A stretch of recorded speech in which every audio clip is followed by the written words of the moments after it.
Ladies and gentlemen, we are back with the totally only the second CCW show. Yes, not in Mexico, but in Paris, France. At least for this match, which is the battle of the people who had the second most eliminations in the match at 3 eliminations each for last time's Rumble. And to begin with, we have, well, a face that's, I want to say, love him or hate him, and I think I'd be right in that. It's Sheamus. It's certainly a surprise. No one noticed until we checked the tapes that Sheamus got quite as many eliminations as he did. To be honest, I don't know what he would celebrate more, that or Liverpool winning the World Cup. We genuinely don't know. The winner of this match will go on to our main event of the evening, a 4-way for the Multiversal Champion, to crown the first Multiversal Champion. It's all very, very exciting. I believe we already have a few contestants through. Nick Miller, who won the Rumble last episode. We have Waluigi, the man with the most eliminations. Yes, and the Brahma Demon from the Gimmick Battle Royale had such a good showing, the commission did decide to put him in the title picture as well. As whoever wins this match, that will be your main event this evening. Indeed, I would expect definitely a more hard-hitting contest than anything technical as well, given his opponent for the evening. And speaking of opponent, making their singles debut, I believe. As we saw them in the Rumble, but this is their first actual match here in CCW. The man that calls himself Nightmare. Escorted to the ring by Lilith, one of the Liliths. Yes, we did have since found out which Lilith is which. This is the Lilith that is just Lilith, and this is not the Lilith that is related to Kane. Just to make sure there's no confusion there.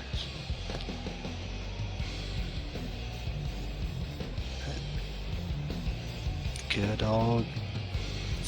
I mean, what are we expecting from Nightmare in this match, exactly? I mean, it's hard to say, because his appearance looks like he would have a very Smash Mouth style, but it doesn't seem to have some level of technical prowess to it. I mean, the thing is, you've got to always have multiple ways to win a match, you know what I mean? Like, you can't just expect the same result each time. Indeed. So that, I've got to give him credit. And against Sheamus, technical might be the way to go. Because let's be real, Sheamus can outbrawl a lot of people. No, we're not going to say that she will get involved, but you've always got to think there is the advantage of having someone in your corner. Both morally and, well, if they interfere, physical in gains.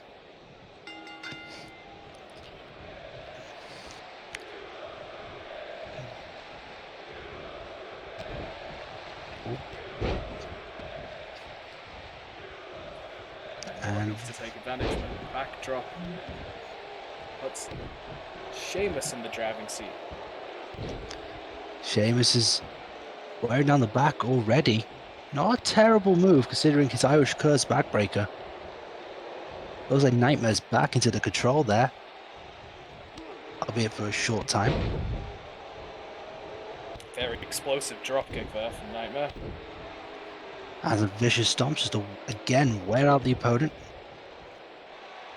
Oh, submission attempt. Alright. You got to think in the early going that it is just trying to wear out your opponent. And especially with this maneuver, you really want to kind of cut off the oxygen to the head in a way. Just to disorient. And stop him thinking clearly. Nightmare taking a second to show off. I mean, it's easy to when the opponent's down. Sheamus rolling out. Against the ropes. Just getting hammered on. Using the ropes to bounce. And a standing moonsault. Very well executed. Well, the Nightmare wants to follow it up. I think we underestimate just how many tools Nightmare has in his arsenal. Well, we certainly didn't expect a high-flying performance, but then again, the Rumble isn't really the home for high-flying, so Oh, quick pin attempt here. Close pin attempt. There, Sheamus, a very resilient individual, to be fair. That top rope stunner has taken out other men, I think.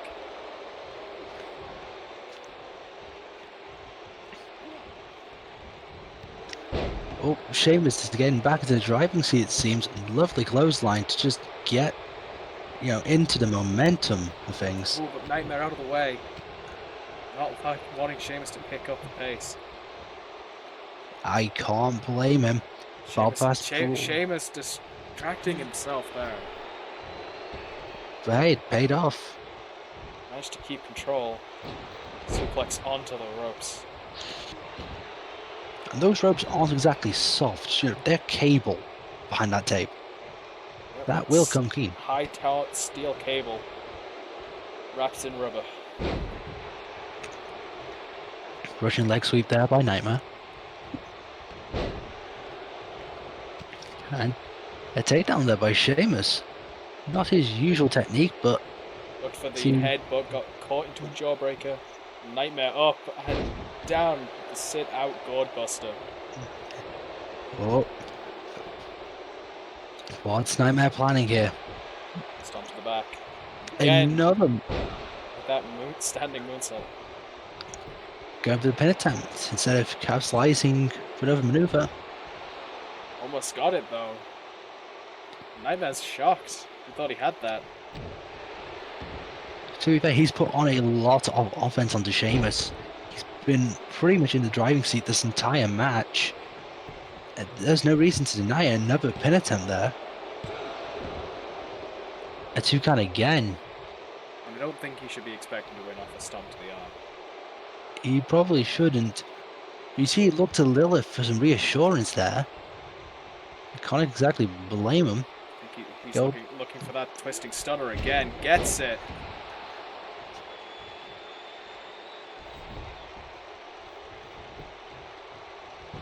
And another. That is it. Nightmare qualifies for the main event. And quite the impressive showing. Managed to do his best to avoid as much offense as possible, which is key considering he has to wrestle again tonight. And also considering the opponent. We know that Sheamus, once he kind of gets hold of people, he just is relentless. So it's a very wise way to just deal with him. Also, Lilith didn't even interject in the match. No, seemingly purely for moral support. That's going to be going a long way to Nightmare's favor because it just shows that Nightmare can deal with the situation on his own. What I think will really be telling is if we see Nightmare in Lilith's corner going forward. I gotta think they're strong contenders, but the main event is chocked with talent. All 4 men are gonna have some claim to the title, and all 4 could likely win it. We are getting word due to the no DQ nature of a fatal 4-way, Lilith will be barred from ringside for the main event. She will not be allowed to accompany you down to the ring for that match. Then again, it's probably not gonna be too much of an issue for Nightmare considering his performance now. He's put a hell of a showing in here. Let's see if he's managed to preserve enough energy to take him into the main event. Fingers crossed. We have moved location once again, ready for the next match. And start with Team Bring It to the ring. The first time we've seen them in action. At least 2 members. We still won't see the men of Team Bring It in action tonight. They are simply here to support their female counterpart. It's Ayoen Lee. Ayoen Lee, of course, competed in our first episode. She competed in the Iron Table match. And bar not getting out any falls and not really using the tables, she put on an impressive showing. Well, here's the thing. You're not always guaranteed to win your debut. it's about what you could do afterwards. And I think Aeon Lee definitely left an impression. Not to mention, I think having a boys at ringside is going to help. That slight moral advantage. Though her competitor is also being seconded to this match. You gotta think maybe this is more Aeon Lee's territory. And she might need it to be against this opponent. We mentioned last time we have a new faction in the women's division, made up mostly of standing members, but we do have one new member, and that is Lisa England, the financial benefactor of the Full House stable, the Diamond Heiress herself. And accompanied to the ring by the Empress of Spades. It's the leader of Full House faction. I'm sure looking to scout and see how well her new protege almost is going to fare. And what a hell of a manager to have. The knowledge of Asuka definitely going to be something Lisa England could benefit from. Well, the knowledge of the combined knowledge of Asuka and Shayna Baszler. Oh yeah. And yet that was one hell of a fusion. That was a pretty good submission team. Aeon Lee taking the early advantage here. Big layout neckbreaker. Followed by a pretty brutal kick to the back. England though just muscling Lee into the corner. Looks like Marky Mark might have to interject real quick. Clean break, no! Lisa England just running in with that clothesline. I think that'd be the Shayna Baszler part of the Empress of Spades there. Relentless side. Coming out here in Miss England. Good defensive wrestling there from Miss England. Good ring awareness as well. To the midsection.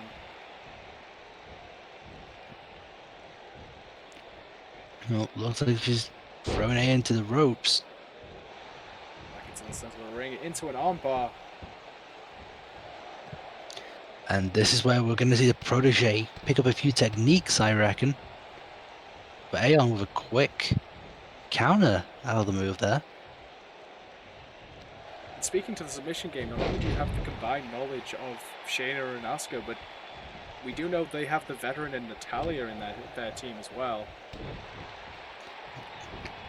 Natalya, of course, being one of the last trainees out of the Heart Dungeon as well. So there's something to be said about strength and just pure technicals on top of submission as well. Cover off the crossbody, not even getting a 1 count. And Lisa just looking to glow. To be fair, she's part of a very powerful faction. She's got 3 very impressive teammates. And I have no doubts that, having been told by them, she knows. Stack powerbomb. Beautiful bridge to the pinfall there. Only a 2 count. She hit that fat stacks. Could have been it. Aeon looks a bit stumbled. Missile drop kick off the top. This is almost academic. I think that's what Tina kind of brings to the team as well. Kind of a more, I don't want to use the term luchador-esque, but there's definitely some elements to Tina's offense to do with it. Kind of luck now, just wrenching it in. Aeon again quickly escaping. Ooh, fisherman driver. Her teammates seem very, very excited about that. Johnny Fesh getting pumped up in the corner. Standing shooting star. That's gonna go here. And looks like Aeon also wants to show her high-flying capabilities. Going to follow it up with a shooting star off the top as well. She's too tired to follow up. And finally manages to make it to the cover. Well, the thing is, Aeon has the least experience in the division, but I mean, so far she's been exceeding the expectations that I had in place for her. She's been quickly escaping the submission holds of Miss England, especially. And that takes a certain level of prediction. Though Miss England's coming back with the advantage here. Slayer to the back door, kick to the knee. Kick it to the corner. Oh, and there's that inexperience coming into play again. But she is getting some offense still in with the kick to the back. And looks like a tornado DT. Beautifully executed. Lee seems winded by this point. She's took a lot of damage early on in the match. However, 1 count. Very quick to jump out of the pinfall. Perhaps finding some new energy of some kind. He keeps going for that running drop kick, and Lisa just keeps dodging out of the way for it. I think, again, inexperience, just repeated moves, it gets predictable. It must be said, Miss England also has experience of her own, outside of being taught by Asuka and Shayna and Natalya. Ooh, looking for the octopus. You hate to see it, but it's a move that's taken out a few people, and indeed it has. Lee had to tap. Just was too much. Justin Thompson just distraught on the outside. I mean, it's good to see that he cares about Ayoen Lee. The octopus is not exactly a painless maneuver. See that Fat Stacks powerbomb. Executed very well. Ayoen very quickly getting out of it, impressively so. Someone of her. Had a great showing. You got to think that pause there must have been the thing that gave Lisa enough time to kick out. Indeed, I would definitely say so. So otherwise, I think that might have been the end of the match. But unfortunately, she had that recovery time. She had the ability, and then that just rubbing it in the face. Well, it does only take a second to take advantage in matches, and Miss England took advantage quite often, much to her credit.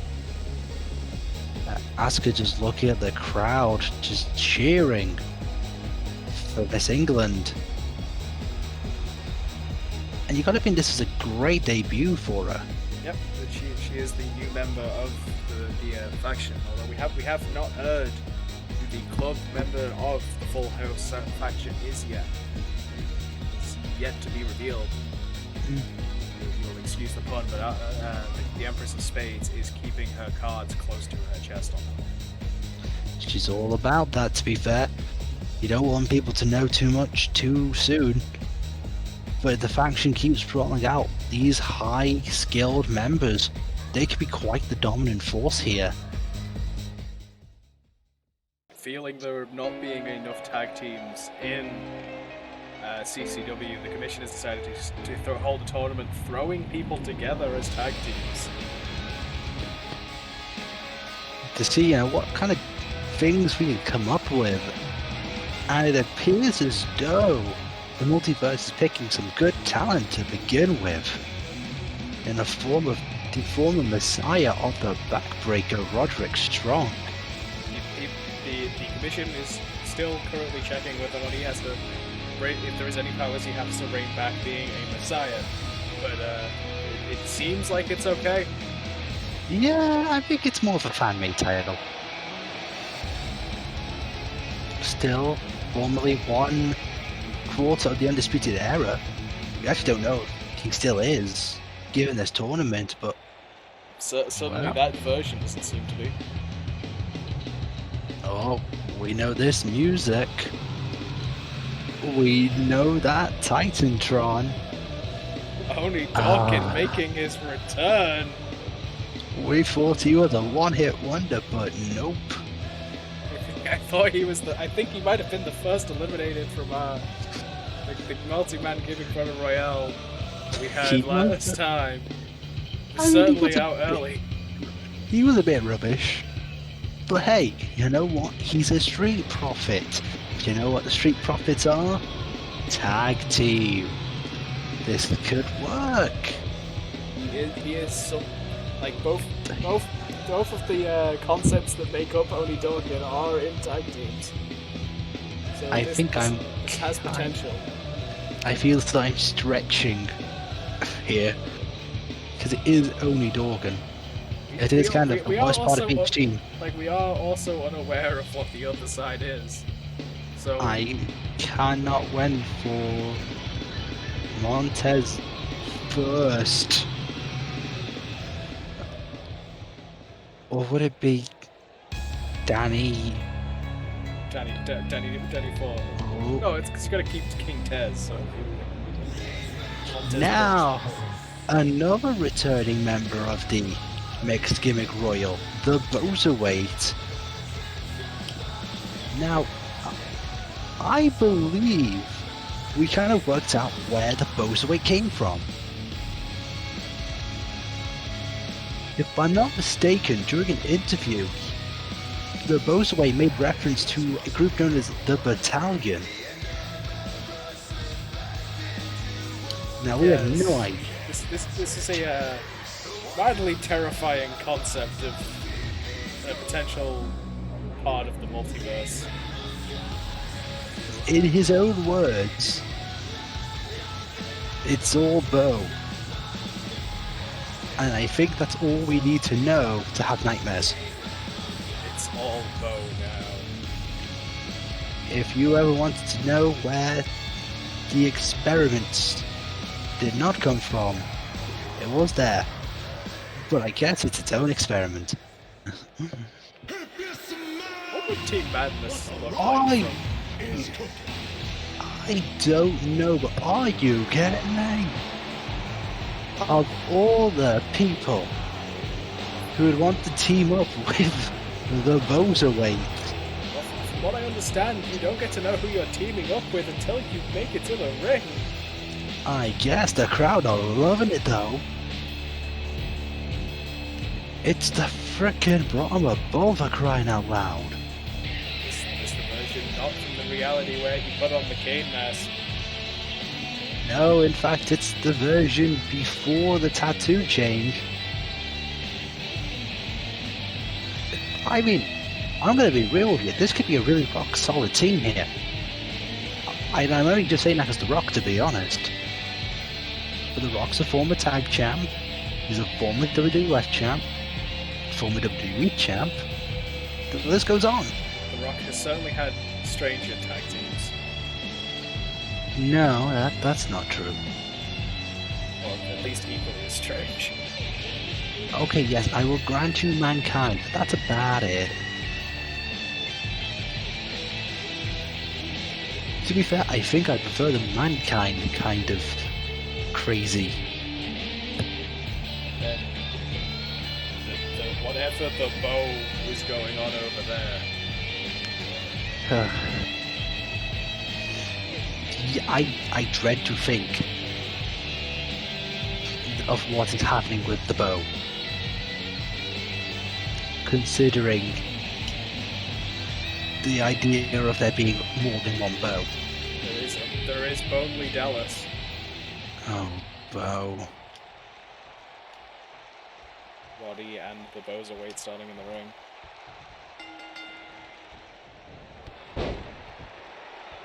Starting with a big boot is the first bow.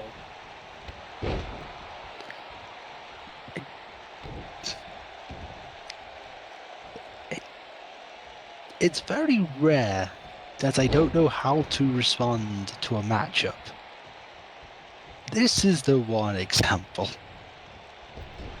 Now, if we're coming from the logic that the Bozerweight is from a universe where everyone is Bo Dallas, do you think that this carries the same, like, this version of, you know, Pete Dunne, the Bo version of Pete Dunne, has the same malice for Roderick Strong as the actual Pete Dunne? Not this version, because his version would probably also look like Bo Dallas.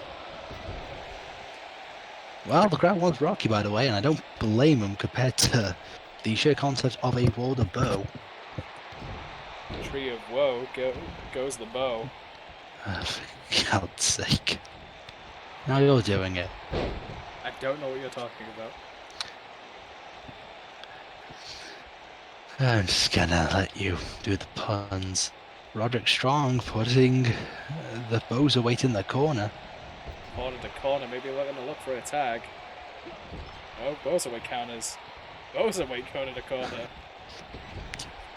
It's the Irish Whip contest, apparently. Tags in Rocky. Here comes The Rock. Here comes a... Double Here comes back gravity. body drop. Oh, Looking for the boom. hot tag. Hot tag. The Very mildest early hot, the mildest hot tag going. That was a great hot tag. That was Truly. fantastically lukewarm. Boney the best. Only you've got to think The Rock is the odds-on favorite to win the match. And I'm not saying the team featuring The Rock. I mean just The Rock. We don't know the power scaling of the Boserverse. It's The Rock. Okay, let me put it to you this way. In the Boserverse, if that is such a thing, there's a Bo version of the Great Khali.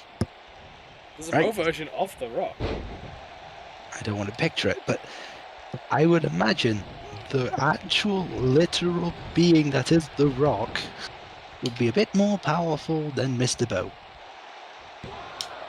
The whatever number Bo it is. Either way, Rocky working over the neck there.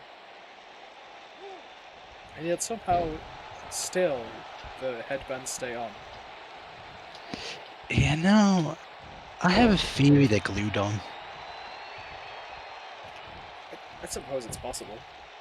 I mean, we've seen weirder in this show. Yes, we have. We have seen a lot weirder in this show. I'm sure we're going to see even more weird yes. things. I mean, we just saw that, for instance. Going for the blockbuster. Very well executed. Somehow, it appears as though only Darken is the weakness of The Rock. Bringing in the Boserweight.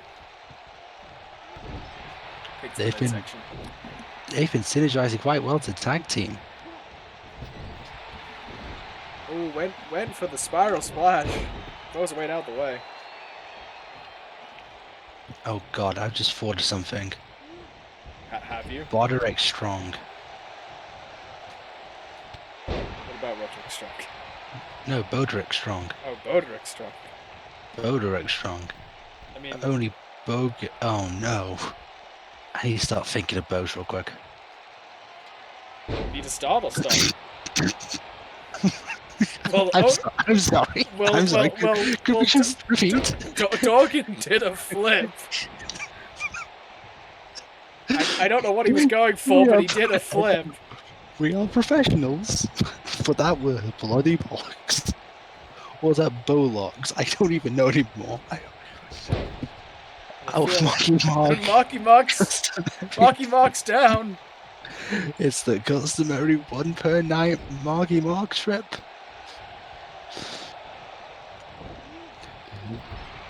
I just think Marky Mark enjoys that sort of thing, you know? Possibly. He likes the limelight a little. He likes gravity. Gravity doesn't like him, apparently. Tumultuous relationship. The Rock out with the rock bottom. The rock bottom. Roderick's just currently standing there. Roderick Gaines broke it up. Boserweight off the ropes for some reason.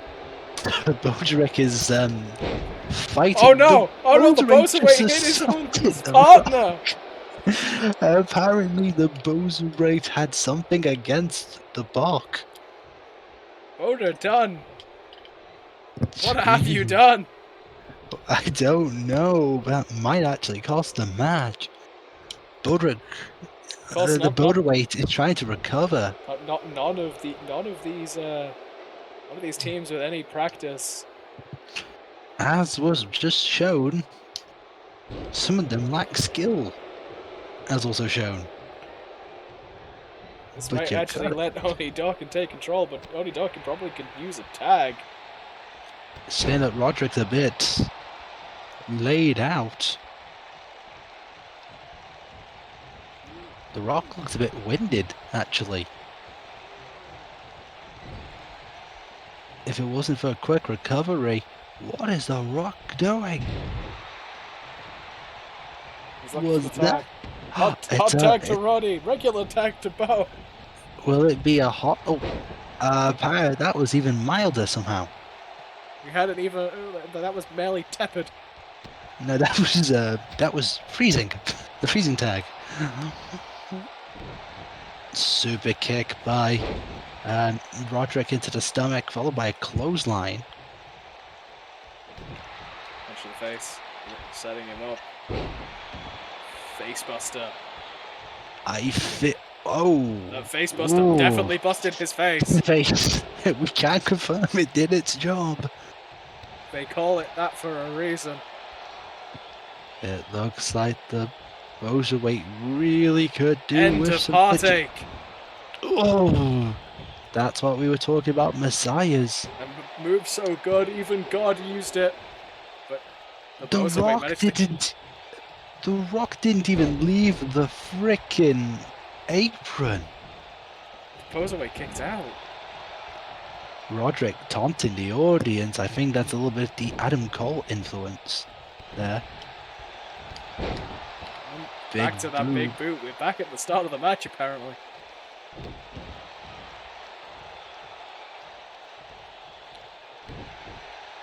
Stomping the face of... Is this a deadlift powerbomb? Strength we are not used to out of Bo. I mean, out of Dunn. Technically, it's Pete Dunne. Just looks like Bo. Or is it Bo that acts like... This raises many philosophical questions. And many unphilosophical questions, honestly. Just a lot of questions. Yeah, like, what the hell is Bo? And what was that? Also, consider if there's a universe that's just Bo, is there universes where there's just other people? I don't think we want to dissect that too much. That a universe where everyone's Brock Lesnar might be too much to comprehend. Or would that just mean there'd be no full-time roster? We don't know. Either way, Dawkins taking the advantage again. Very much a back and forth contest from both of the mixed gimmick contestants. This might be the only two evenly matched contestants in this match. I mean, definitely compared to The Rock. I just wonder what The Rock is thinking at the moment. Rock brings a defense, but not that quick enough. Again, another arrow shot from Bo onto The Rock. Does the Boverse just hate rocks? Maybe just the Boverse hates anyone who's not Bo. I mean, this would make this tag team very hard to deal with. Get to the midsection. There you go. Powerbomb stacks him up. 1, 2. Only a 2 count. He's looking for it again. This could be real damaging to Bo's weight right now. Running blockbuster. Oh.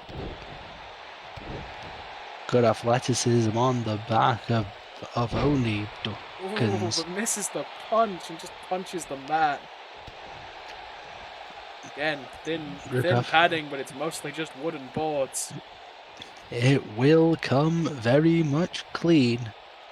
Oh, double underhook suplex with the bridge.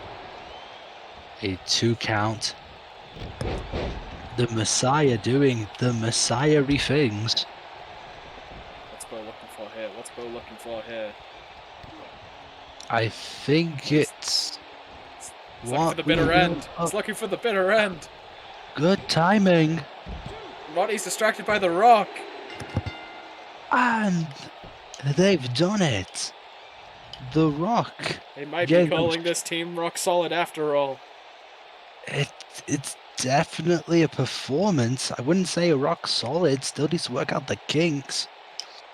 With Bo assaulting The Rock twice. That's just... And to your point, it might surprise a lot of people that the Bozaway is the one that picks up the pin here. I mean, I don't think we can think of anything coming from the Bozaway. The Bozaway is just kind of a unique individual. It's hard to just gauge. Is it Bo with Pete Dunne experience? Is it Pete Dunne with Bo experience? It's just... We don't know how the Bozaverse works. All we know... All we season as CCW goes. All we know is the Bozaway successful in capturing the victory here today with The Rock. Ladies and gentlemen, it's that time again for the Hughes hair match. And we have our first contestant. A man who debuted in the Rumble and a brown sofa enthusiast in the form of Stuart Ashens. A man that is known for reviewing a lot of tat. Today is looking to take out a lot of tat. And by tat we mean a literal mountain of tat. Mount Tatmore, if you will. I don't really know what to expect out of Ashens, but what a match to make a statement in. Looking to throw people into the drawer of purgatory. Or set them alight with a gaslighter, we do not know yet. We may find out during this match. As he is looking for that Who's Peer belt. I expect him to play this match like a terrible old game we've never heard of. Or, you know, a pop station. On the Dead 2. And it appears to be 2019's least liked individual. The returning to this match. As he was in last times. Oh, it's Baron Corbin, isn't it? Yep. Again, no. The office still not being able to tell the difference between we find him boring heat and actual heel heat. AKA X-Pac heat, though we might as well just call it BC heat at this point. There's something to be said, though, that Corbin will be the most experienced man in this match, potentially. That we are aware of. That we are aware of at this current out moment. Of the two people that are in the ring. Yeah, especially compared to Ashens. Though, I mean, Ashens might really target Corbin. I mean, Corbin would most definitely be considered tat. Especially with some of the matches he's lost. Jinder Mahal.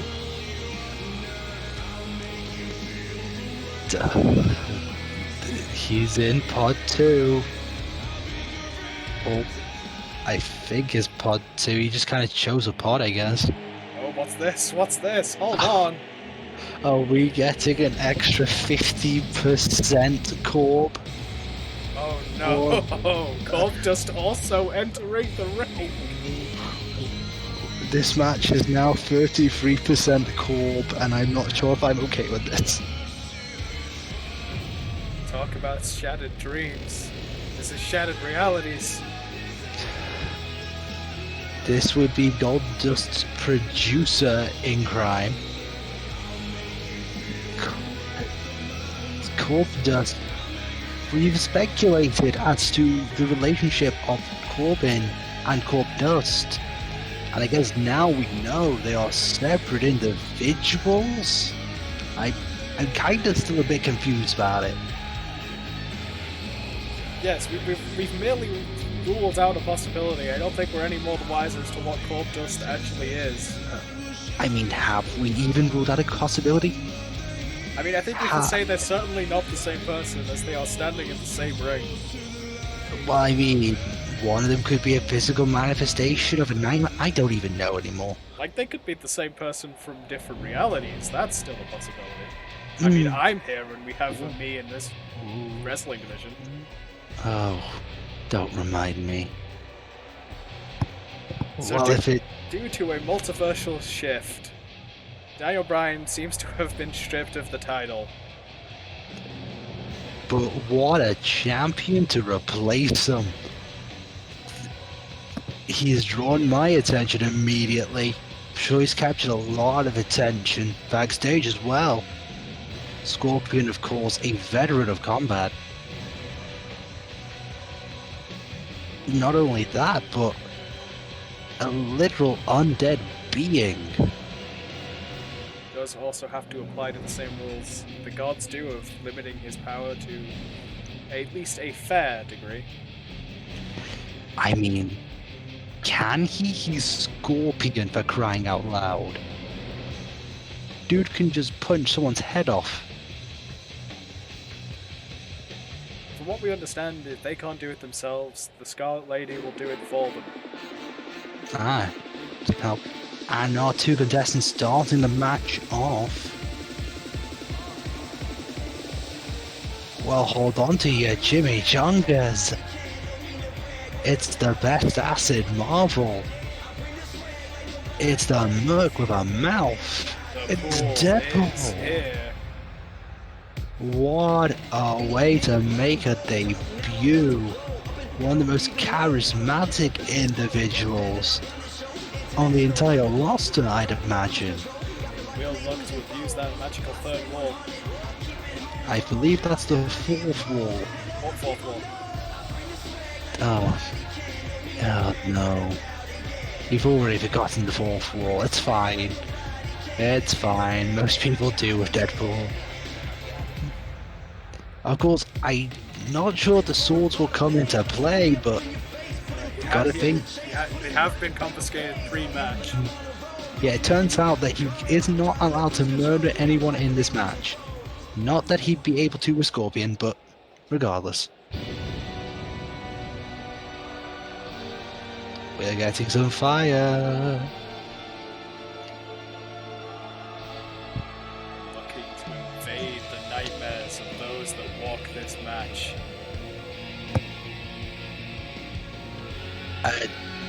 Of note, Kruger's actually faced Scorpion before, from my recollection, as well, so he knows the champion to some degree. They do have some history. Because the multiverse is very, very scrambled, especially when it comes to combat. Indeed, our little wrestling company is not the only place the multiverse likes to collide, shall we say.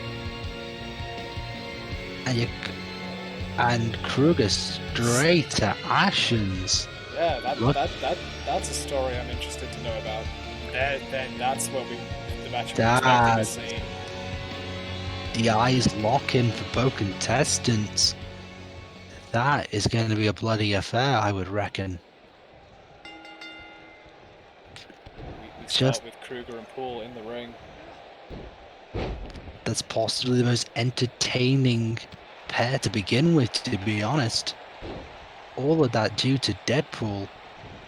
I mean, both men have a very deadly sense of humor. I mean, no, one's just deadly. Let's be real. Oh, they're both flat deadly. Nice one, Edo DDT. Get you off there. But... Oh.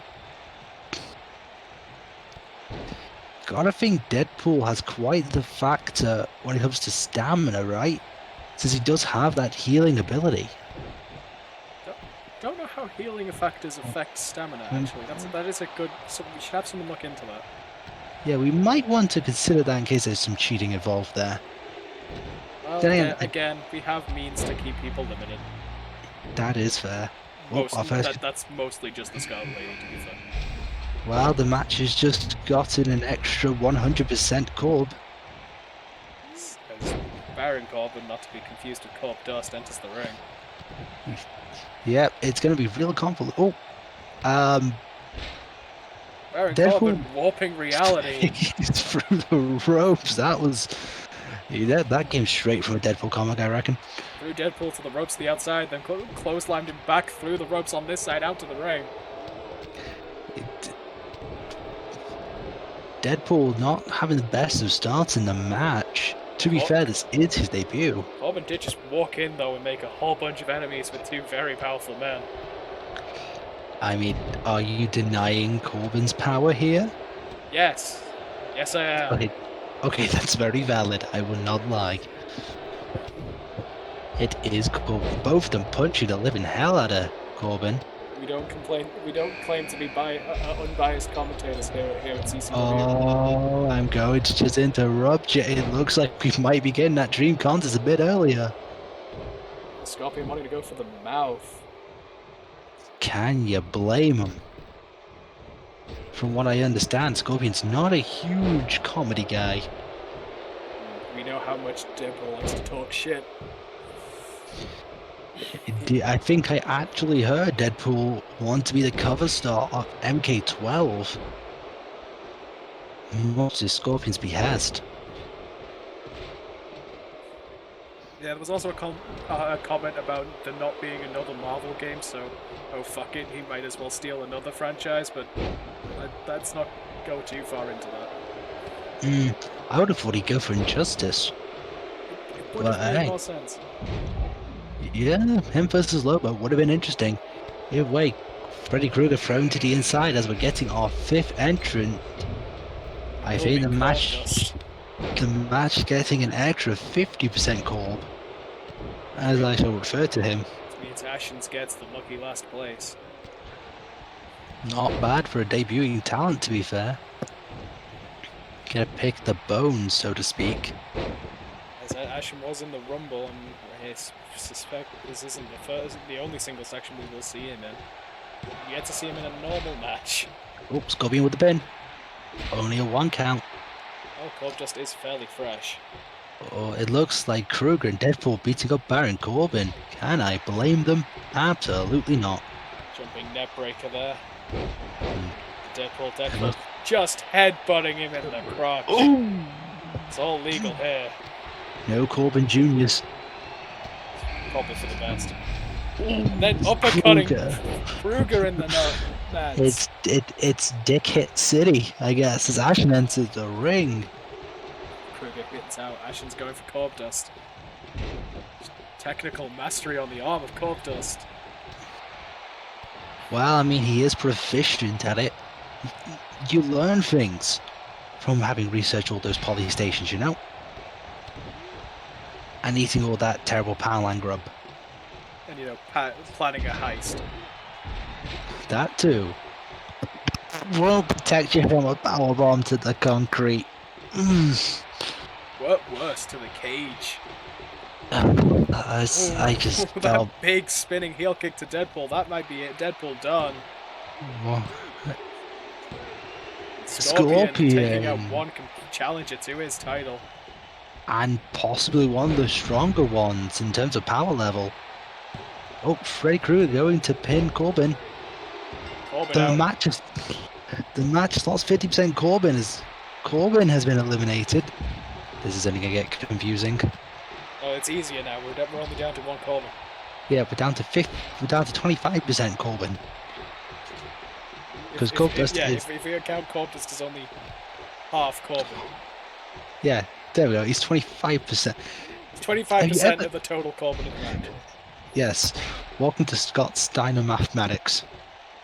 But specifically for Corbins. Yes, this is the Corbin edition. I should really have asked him to give you the textbook for this match. Scorpion taking advantage. Now, it looks like we might have 0% Corbin soon. Oh, Corb Dust staying in. Damn it, I was hoping that we'd lose 25. No, Krueger dodging. Ashen's there, by the way. Looks very painful, a bump. Dodging that Komangiri. Takedown. Getting the heel hook.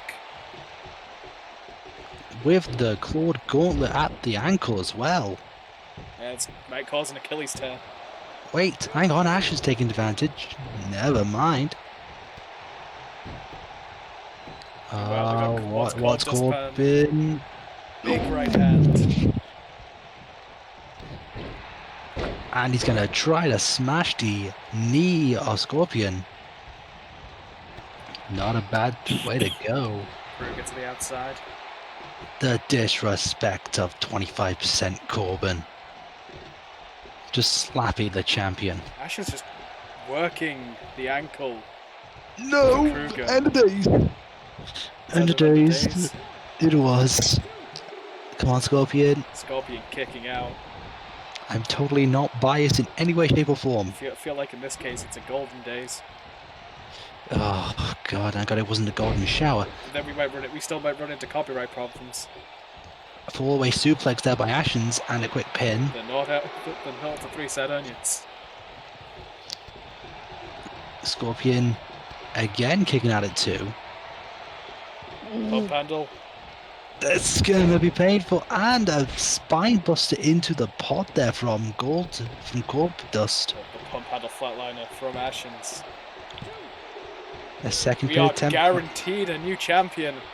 I'm kind of sad, to be honest, but it's the nature of the match. By this point, everyone is just rooting against Corp Dust.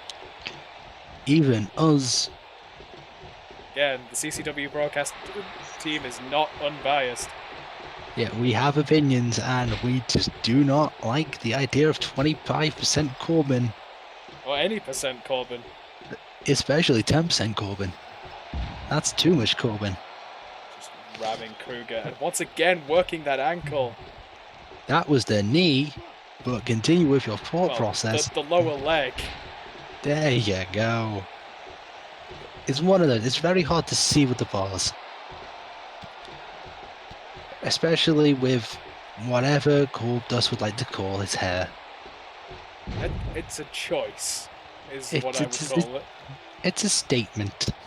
Don't even know if I'd call it a statement. I mean, it's making one.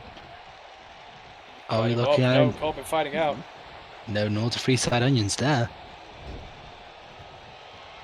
Corp Dust taking advantage. Oh no, you're not thinking he's thinking what I'm thinking he's thinking. He's thinking what I think you're thinking he's thinking. And I would say take a deep breath real quick, because this is going to hurt if you have any. Oh. I felt that from here. Kruger going in for the pin. But Corbin's having none of it. Corbin wants his own pin. I don't blame. And Kruger and Corbin fucking about gave Ashens time to kick out. God, you got to think of how much pain Ashens is going to be in. I mean, let us be real. A kick to the nuts is not exactly painless. It's fair to say that kick was unnatural.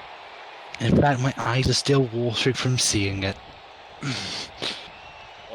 Yeah, for not to 3 set onions again. And Corp does take the pin. Ashens doesn't seem to care. Means to an end. Ashens understands that this is an elimination match. Oh no! Oh no! Ashens rolls through! Ashens rolls through! Counters! And it looks like a nice sit-down scoop slam goes with the pin. Only a 2 count. What's Ashens planning? He's definitely planning something. Oh no. Looking for it. The brown sofa. The brown sofa. Hit again. Oh, come on. Corp Dust powers out. My god. We still have a chance. He's not looking for another one, is he? I think he's picking brown sofa. Corbin counters. No brown sofa for him today. Lucky against the ropes. Nice blow to the head Deep there. 6. That could be it. Definitely in a war of attrition. Oh god, Corp Dust is the champion. Oh no, our champion has 25% Corbin. At least. Oh god, I don't know how to respond. Scorpion, real good showing early on. Scorpion kick and whatever you would call that. An elevated DDT. And especially with the early elimination of Deadpool, but that's where it all went wrong for Scorpion. End of days. golden days if you have it. And followed by that first of the not 3 set onions, just took out Scorpion. That was the beginning and the end of the match. Scorpion's your winner in the end. And the holder of the Who's There Championship received in disbelief. Both the good news and bad news is he has to defend it again next time, as this belt always gets defended. So far we've not seen a single successful defense. Although we're still not 100% sure how Brian lost it in the first place. I wouldn't worry that much about it. Yeah, please do not question. It's time. It's weird. And we are coming for you from the nice town of Albuquerque. We are in New Mexico for what might have mid-card implications if we have a mid-card title. The battle of the 2 eliminations from the Rumble, and first, Jack the Chopper's favourite wrestler. And the best part of Lucha House Party. Yeah. Well, let's give him the full title. Just Lince, surprisingly good performance considering his usual run of, Rumbles. But he did manage to secure 2 eliminations, which ties him with 4 other men for the 3rd most eliminations in the match. And I'm going to admit, it was a very surprising pool as to the 2 eliminations. 5 completely different athletes. Lince bringing us the luchador style. And then, what can only be described as the murder style.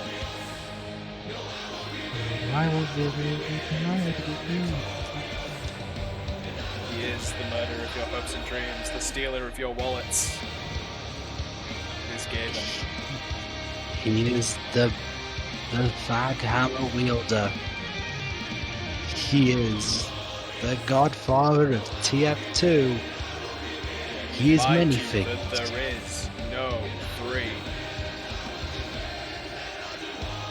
And he's going to take his sweet time coming to the ring. He's also the stealer of your time.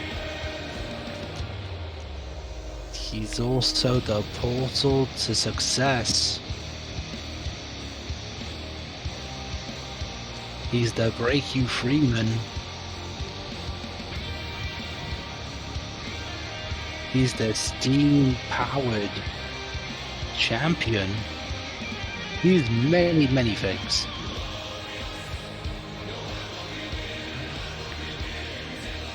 And more importantly, he's competing tonight. One of the 5 men to get 2 eliminations during the Rumble. The commission put this match together. This is 1-4 to a finish, like some of the multi-man matches we have had before here in CCW. It's going to be all about ring awareness, it's going to be all about stamina, and it's going to be all about making sure you know where you are. Sure, the fall doesn't happen when you're not looking. And you gotta think, the father of sales, who overlooks all of PC gaming, will have match awareness of some kind. He did have a very good showing in the Rumble and some of his other work.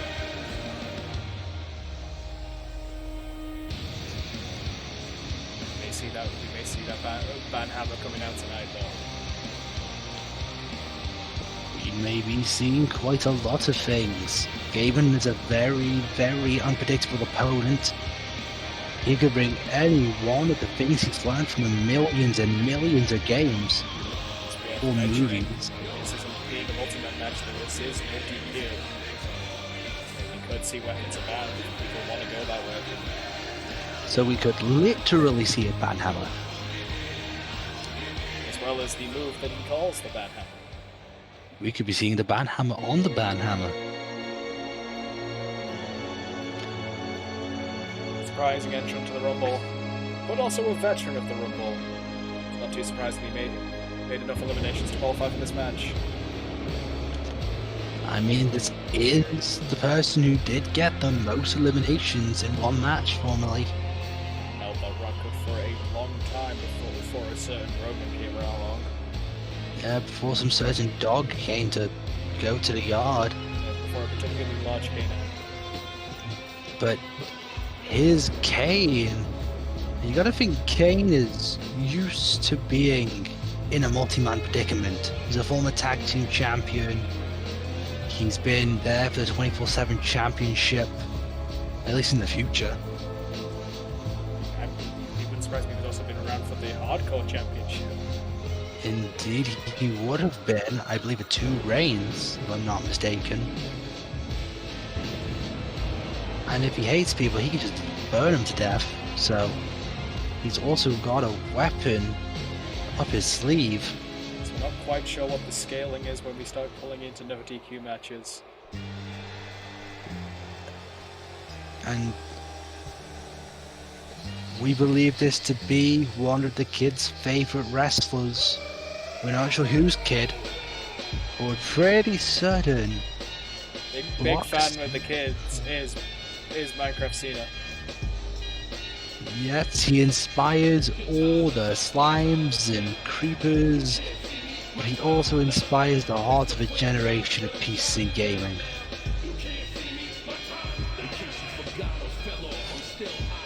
You gotta think, even though this is the Cena that has been untested in this roster, it's still a Cena. That Super Cena mentality might still slip in even with the blockification. I would say especially with the blockification. Look at those limbs. They could probably knock someone out on their own. Freaking tree trunk size they be.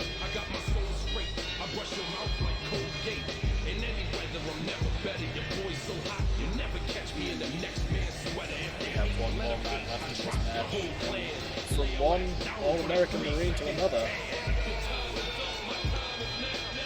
Of course, this one more known for acting in the Marine, but it's time we actually went to a different armed forces, to the Air Force, for our most patriotic competitor in CCW, of Guile. Projectiles, of course, banned, so no sonic boom spamming. I mean, we're not certain if he's going to use the flag. Flag would be allowed. All stars and stripes would be a very effective polearm. But you gotta think, Guile also very much a man of awareness, a man of veteran instinct. He's been combating, he's been fighting on the streets for about 30 years. He's a Marine, he's an Air Force guy, he's worked with the government. Though he is a street fighter, you gotta think he's also kind of a man of honor. I think that's gonna play into, like, if other men are using weapons, maybe he won't. It's a no disqualification match, I wouldn't think so, black and white. I wouldn't want to, but we don't know what Guile's thinking. That is fair. Kane probably the most likely to. Although we do know how murderous Gaben can get. Well, speaking of which, Kane and Gaben with the double chokeslam on Block Cena. Gaben, not a fan of Minecraft. I mean, can you blame him? Minecraft's fortune.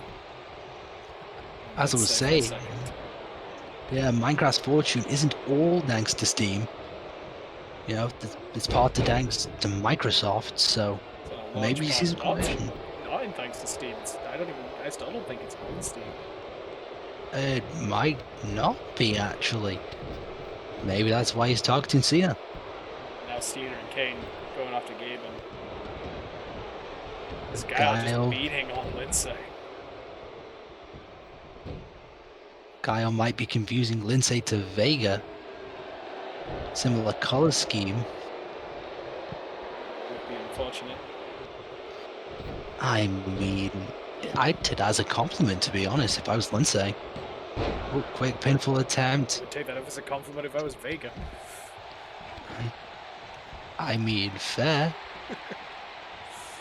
To be fair, Vega is quite the nice looking guy. Let's be real here. At least he thinks he is. Guess that's in the eye of the beholder.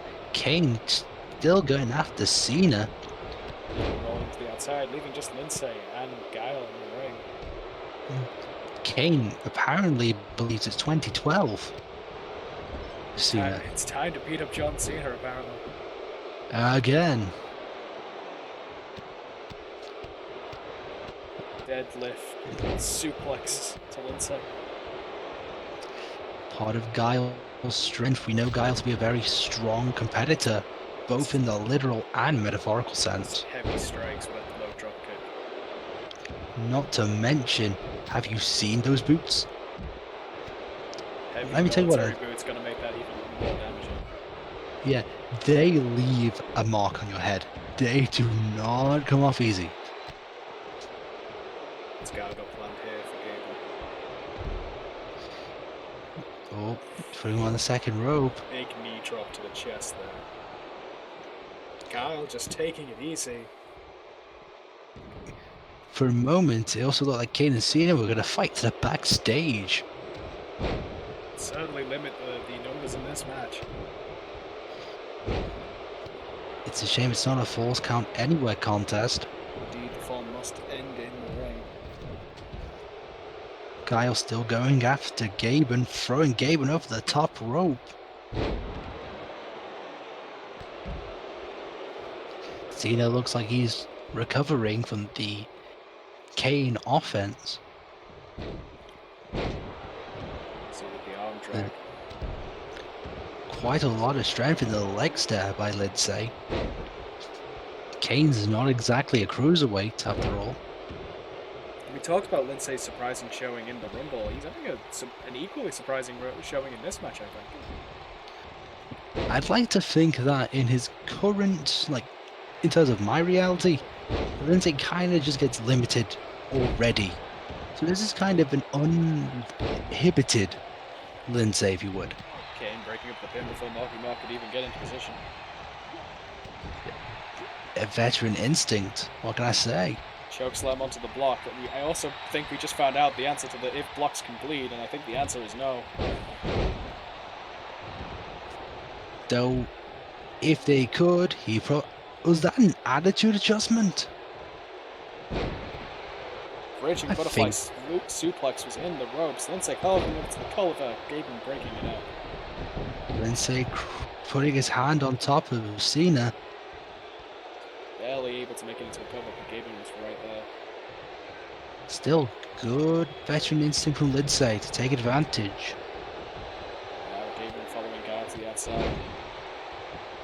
I now believe Lince is the only member of this match that has stayed in the ring the whole time. Yes, I believe you to be correct there. Shooting star. Always a beautiful maneuver when Lince does it. This pin Kane in with Cena kicks out anyway. Kane still rather go after Cena than Lince. Again, Kane somehow believes it's 2012. Even though this Kane probably doesn't even know what that means. Cena's well to the outside. Kane's already on Lince. Guile knocking Gaben to the floor. Taking a bit of showboat in there. Boot to the chest. Gaben to the top. What's Gaben thinking? Diving elbow drop to the spine. Trying to cut Street Fighter's price by 20%, it would seem. But just muscling Gaben up is Guile. For the Gorilla Press Slam. And into a moonsault. Beautiful. That was a close 2 count. And Kane came into the ring to try break it up. He didn't need to, but hey, again, there's the veteran instinct to Kane. Kane has been the most observant member of this match so far. It's come to a point where the only competitors to be on their feet on the outside. Now you see Gaben getting up. Immediately taunting. Yeah. Lince part of a mosh pile of bodies. Everyone's out on the outside. The benefit for everyone being out the outside, though, is no one can win. At least not at the moment. Gaben looking to change that, getting Lince into the ring. Lince begging him to come in, follow. He's gonna eat a steam sail for it. Oh no. Gaben slashing passes left and right, and now looking to follow up. Lince battling back. Gaben caught. Some real back and forth maneuvers here. Lince a bit groggy, taking advantage of the grapple. Drop suplex on the outside. And a backbreaker onto Lince. Kane again, the only person coming in to break it up. Again, not needing it. I mean, again, Kane has been kind of, I don't want to say untargeted, but he's definitely been on the lighter end of damage.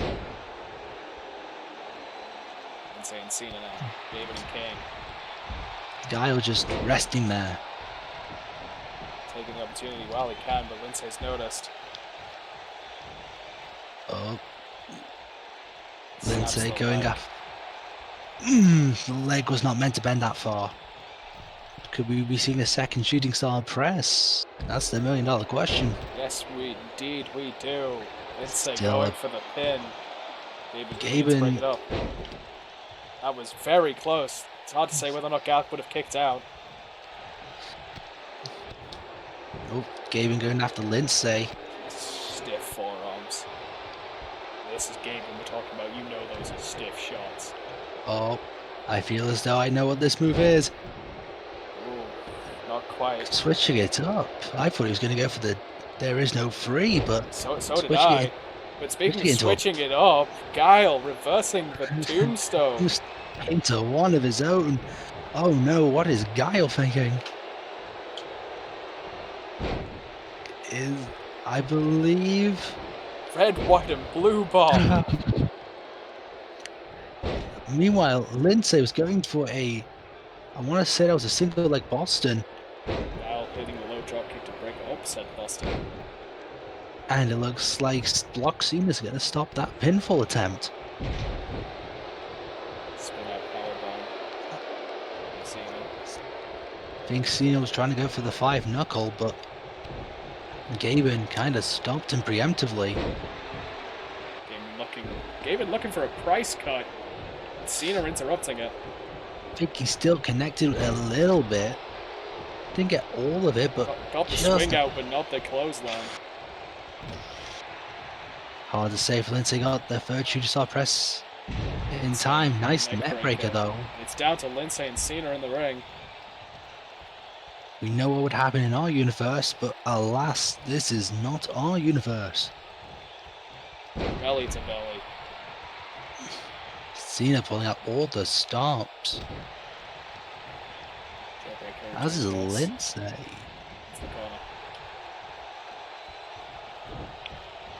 Taking a bit too much time there.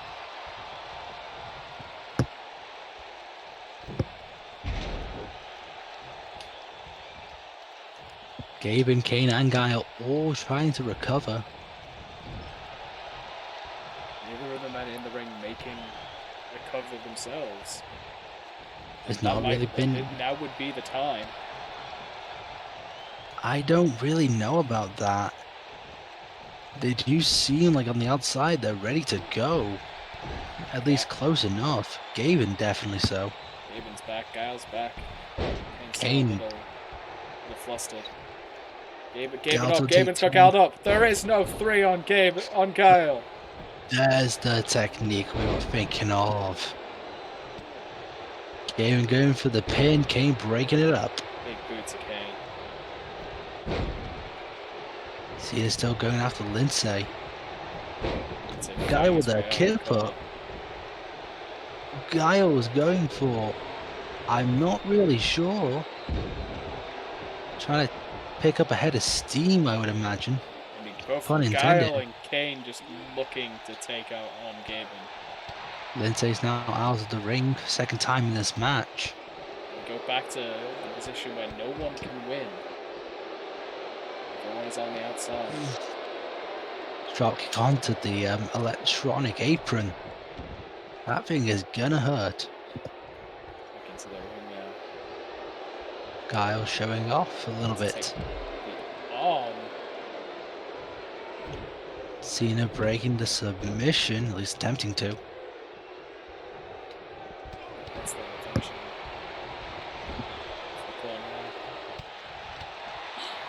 I think Lince might be busted open under the mask. That's a double Russian leg sweep onto Lince. Gorilla plus Sam to Cena. Oh. And also the height on that. Kane is not exactly a short individual. Another belly to belly from Cena. Cena and Lince, the only two remaining in the ring. Is this a Boston Crab attempt? It's a full Boston Crab. Gaben and Guile noticing, just run in. Gaben trying to take out the ref. Certainly one way to make sure there's no falls. I mean, there's no DQ, so you might as well go for it. Hyper extending the Gaben's leg. Those are not young knees. Lince going to put his opponent on the ropes there. And goes to Focusing Gaben. on Gaben counters. Now goes back after Guile. What's Gaben thinking here? Just choking Guile with the ropes.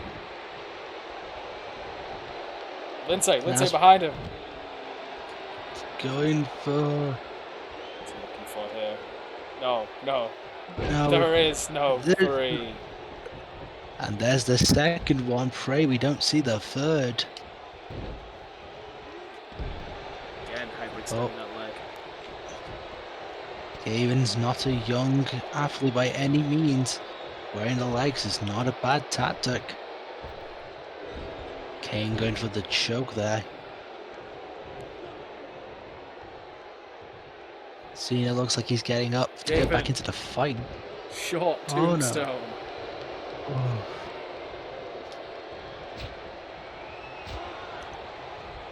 Kane going after Guile, Cena going after Gaben. Gaben with big jumps taking down Cena. Looking for a seam sail, but Kane breaking it up. Oh, what's Cena thinking? What's Cena thinking? Attitude adjustment. Oh no, he's not done. Telling his opponent to F you, but I think it's gonna be a double.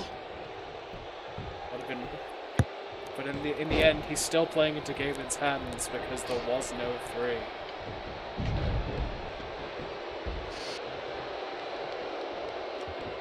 Nice Michinoku driver there. Lince back in the ring, back up to Cena. This could be the good moment to take a pinfall. Getting back to his feet. And Gaben both on the same side. Shoulder tackle again. Sit out, swing out, powerbomb, Saito suplex from Kane. The belly to belly from Kane. Pulling out all the tricks. Even the ones we don't really get to see often. A jawbreaker by Lince. To a neck snap.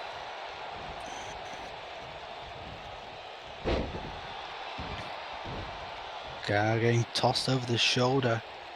It looks like Kane. Power. Oh. Lince popping up. Lince popping up into the head scissors. Lince's not backing down yet.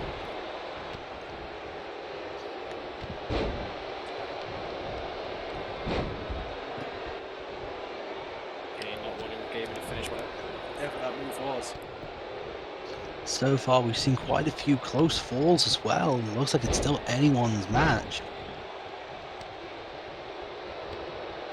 Action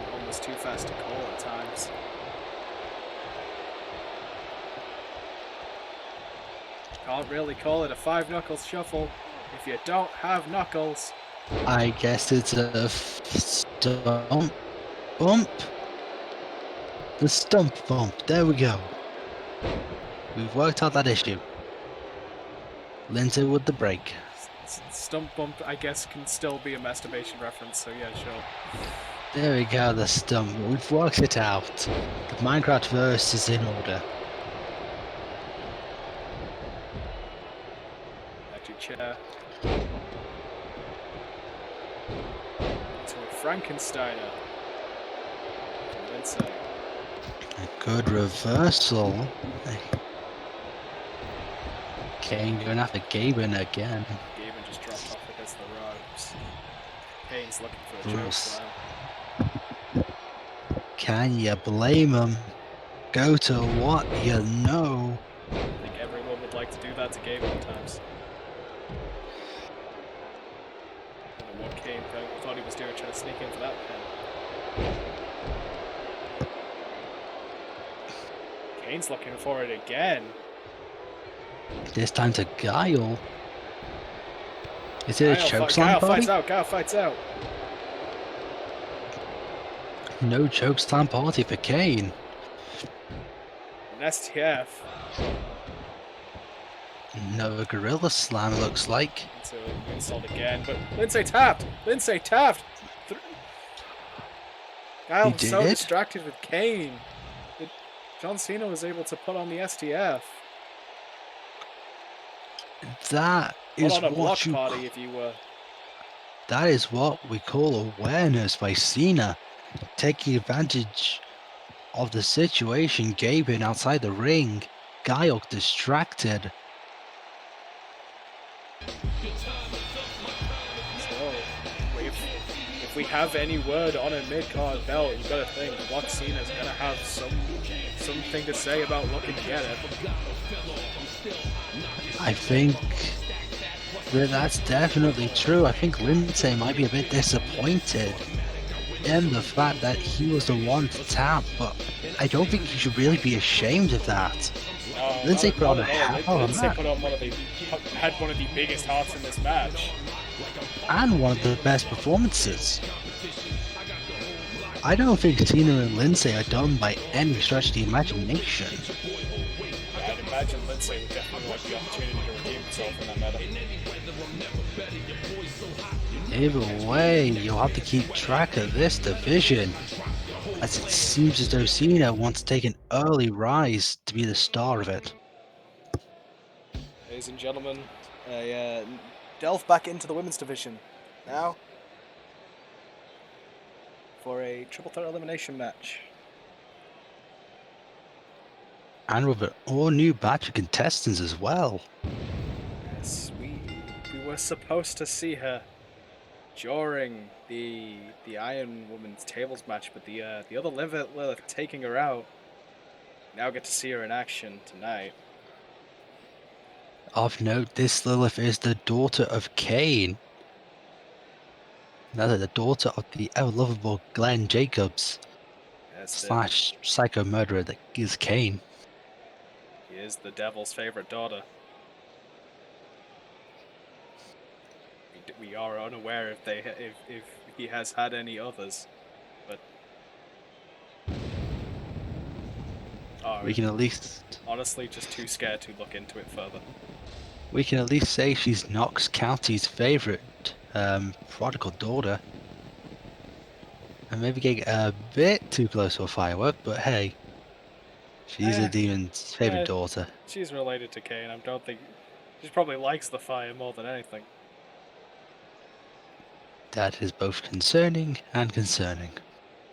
Wouldn't surprise me if she gets along quite well with Eris, if Eris ever shows up. Let's hope she never does. And here, the second new contestant.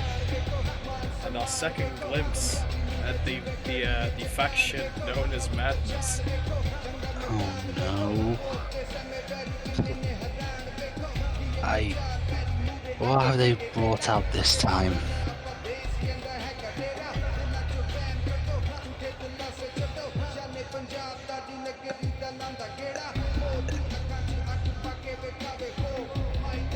What I even is this? I don't know. I don't think I can refer to them as anything other than this. From what I understand, the system that is churning out of these things is still not perfected. I would bloody hope that that's the case. Because if we're to call that perfection, then I think we need to remove that word from the dictionary. In fact, I'll go one further. I think the system is very much still in its infancy. I think the system's gone backwards. It seems to have created a specimen. I'm People surprised. got wind of the creation of Min-Max and thought they could try and do it themselves, but it's not been nearly as successful so far. I can't believe they even have a name.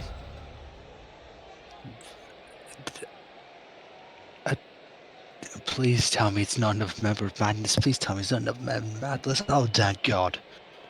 No, it's just yet another punk chick, because that's all there seems to be on the online on the multiverse to claim for rosters. I mean, to be fair, there is the punk universe. Just happens I know. just happens a large portion of our women's division comes from those universes. Just note that's not to be confused with the Pepsi-verse. That is different. But according to our notes, this is Sinister Fox. Yes, indeed. I don't know if Pepsi Man is in the roster for this season, but you never know. People come and go all the time. Yeah, Punk might. I mean, he does seem to make the Pepsi world his home. And either way, the Lilith hot out the gate. Women's content. Oof. Say what you want about whatever that is, but that would have hurt. This is an elimination match, unlike the Fatal 5-Way match. This is not first fall to a finish, so you could sit back and let the other two fight. Bridging German. Mox not even getting to a 1. Block punched. Punch blocked. Kicked. We are very professional commentators.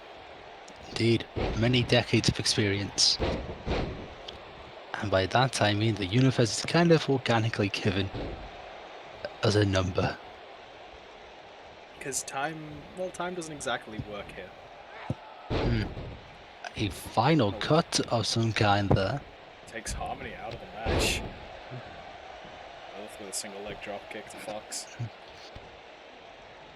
Or should we start referring to this one as Alexandria so we don't get confused when we talk about the other Lilith? I mean, we could just call it a twerky one. You know what? No, let's not do that. That seems like a silly thing. I think she might enjoy Harmony somehow being managing to twerky. slide into clotheslining both other women. But Fox taking advantage of a reverse DDT off of a counter. Big swing and miss with a kick, Lilith countering. Fox gonna go Roll back up, to the roll outside. up. Mark's gonna just do his thing. What was it? And his thing is 2 nowhere. counts. The being known as Harmony getting Hurricane Ronald. Yes, I believe known as The Voice. Which, honestly, I don't want to know what voice comes out of it. I don't want to know any of it. I mean, that hair, that color, uniform, it's a display. And though it's still not learning to wear shoes, this second being has at least learned to wear socks. So I mean, slow progress. it's technically progress. It's technically progress in that having 2 spare tires is closer to a car than 1 spare tire. If that was the verdict. It has moves. It has signatures. I mean, whatever it was, Fox seems to not care. Lilith breaking up the submission. An interesting thing considering it's an elimination match.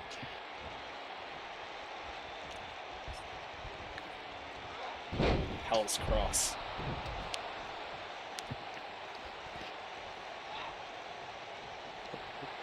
Alexandria looked like she was going for an ace cutter. Not quite letting the distance of her own abilities as Harmony. Insecurity nothing. I can't believe I'm addressing it by a name. Harmony, some credit. She has been holding their own. Its own. It certainly identifies as female. It identifies as something.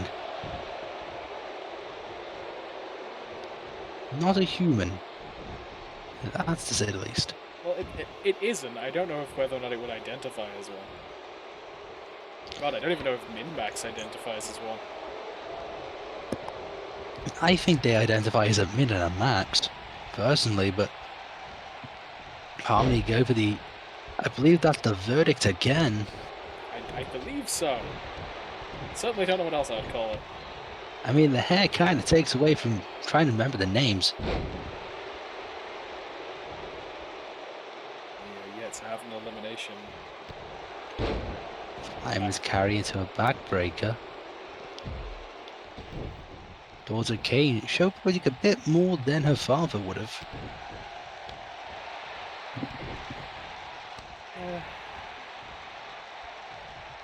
I guess you've got skills. I'm just chopping her down into Rings of Saturn. I think that's the name she's going with. It's hard to remember what name she goes with. Even not the name is... Oh, low blow! Oh. Low blow! You hate to see it. But no, I know what you're thinking, practical. And you'd be wrong. Alexandria is eliminated. Daughter of Kane is out of the match, leaving Harmony and Fox. For a second there, I thought Lilith wasn't going to be done. My God, Harmony won. She's the most successful experiment. Second experiment, a lot more successful than the first, at least. Especially for the battle testing, I guess you could refer to this as. Yeah, we have only seen Stanley in a Rumble, and he wasn't in there long. Stanley just kind of existed. We know the man known as D-Dice is also a member of Madness, and oh God, it's got two different eyes. I am honestly more terrified to see what D-Dice does. I don't even want to know. I'm sorry, but I'm kind of stuck by the fact that Harmony has two different eyes. Yeah. Did they run out of eyes? I don't know the process of these things are made, man. Either way, I guess. Well done on the victory. I don't even. Next up, another round in the random tag team tournament. And it appears we are once again starting off with some very strong talent. Unless this is some sort of weird multiversal event. One can only hope it isn't. For the debut of Jeff Hardy. Something tells me Jeff isn't going to have any of his usual partners with him in this tournament. Something tells me you're possibly correct. You gotta think his tag team experience might help him in this. Oh, most definitely. A future Hall of Famer when it comes to tag teams, without a doubt. And not only that, but he has enough experience both in tag and singles to really pull his own weight. The question is, who the heck is he teaming up with? You got the lucky straw to be drawn with Jeff Hardy. Baron Corbin? God, I hope not. I've already seen him twice tonight. No, seen him once. Goddess, we already determined is not. Oh my God.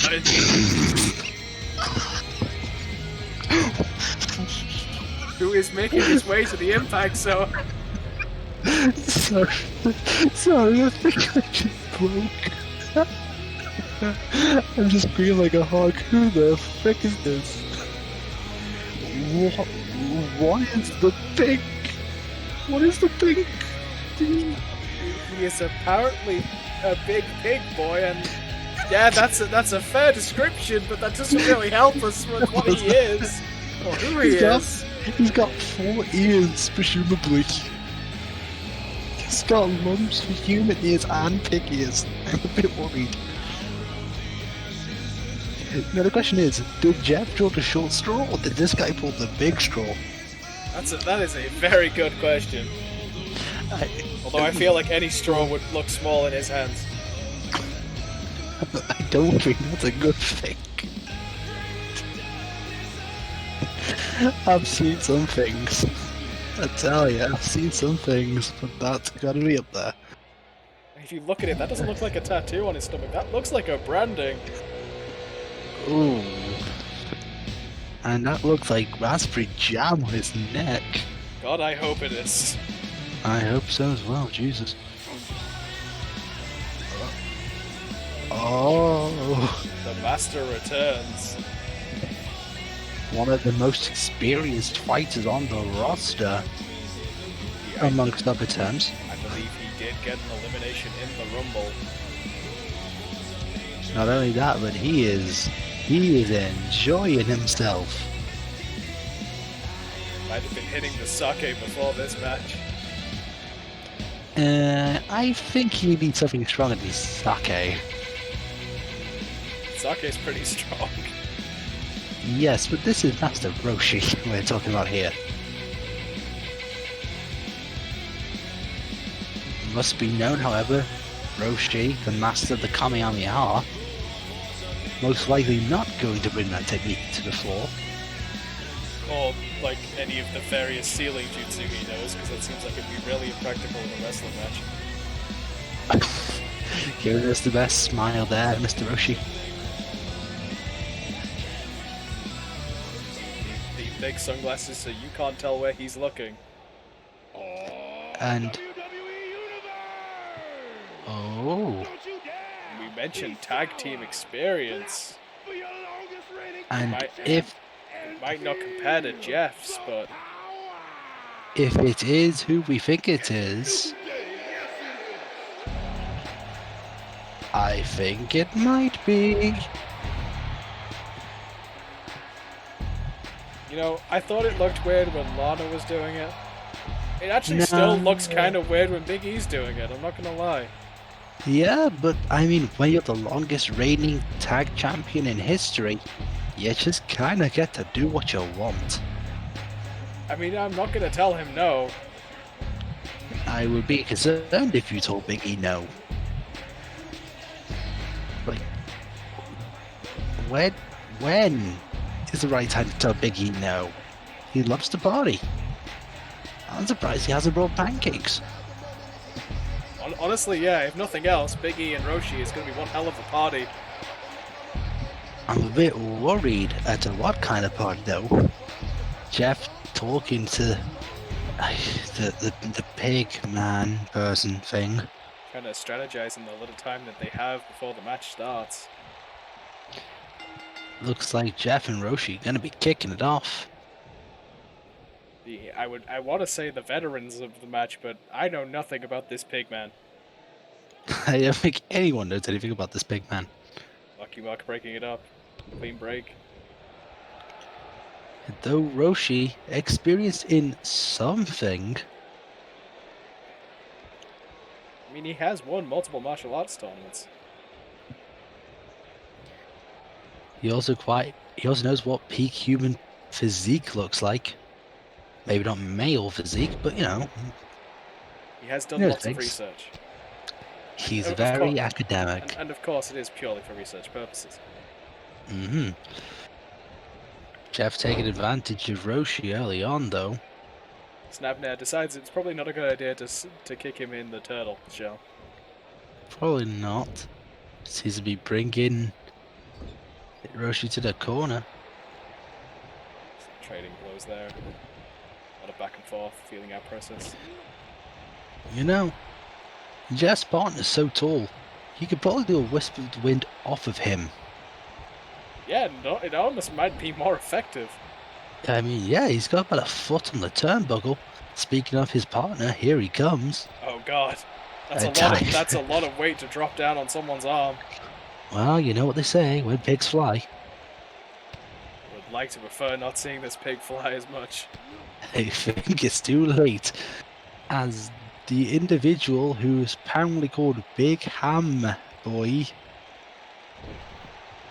with an I, according to these notes. Hot tag to Big E. The big boy is in the match, and the big boy does not want to play. Big E might have just found his match. Don't think Big E's used to feeling that. I mean, Big Ham Boy is a very, well, the first word of his name. He's a very tall athlete, if we can call him that. Another quick tag into Jeff. High and low combination. This is a surprising amount of teamwork from this fresh tag team. I mean, here's the thing. Jeff is, as we said, very experienced. And you got to think he is the one directing the big guy here, perhaps. If I was the big ham boy, I would probably be wanting to listen to the veteran strategy, right? I mean, maybe, but the big ham boy is, well, he's a big ham boy. I don't think we can guarantee anything.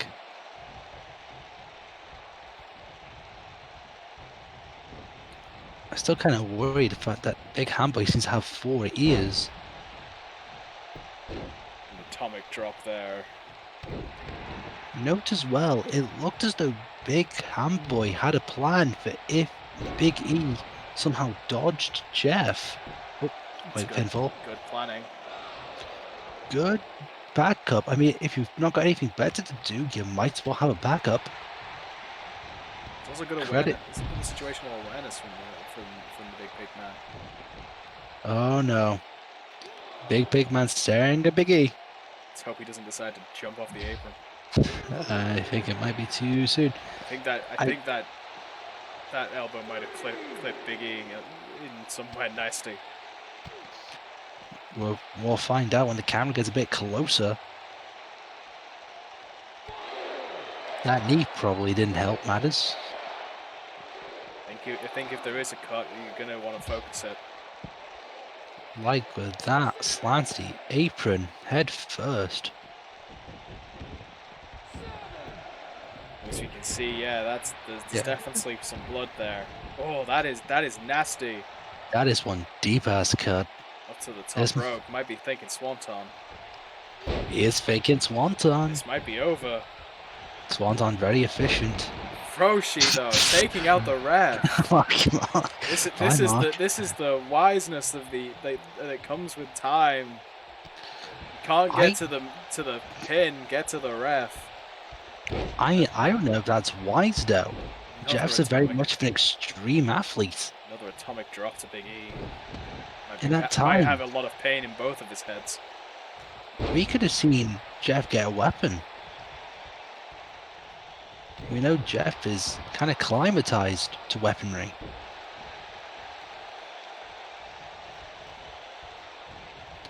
Meanwhile, Big Ham Boy just seems to be chilling.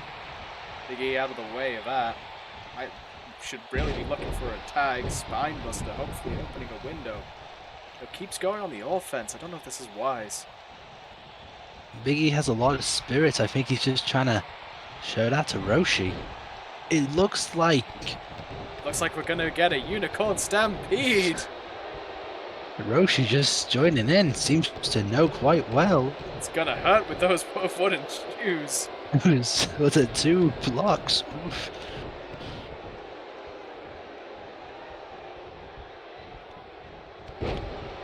Nice drop kick. Brings a solid end to that stampede. Big Pig Boy stopping the thingy. I'm surprised Big E can even lift him.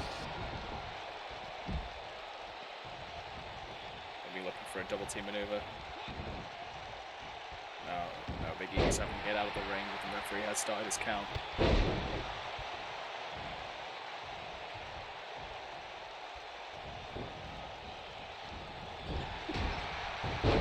Running forearms, Orochi.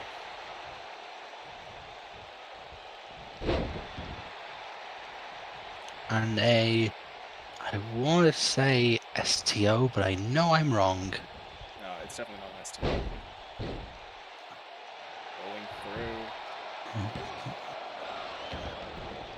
Well, I Kick actually out to by... believe a Yoshi Tonic. I know I called one of the code reds in the match last week a Yoshi Tonic.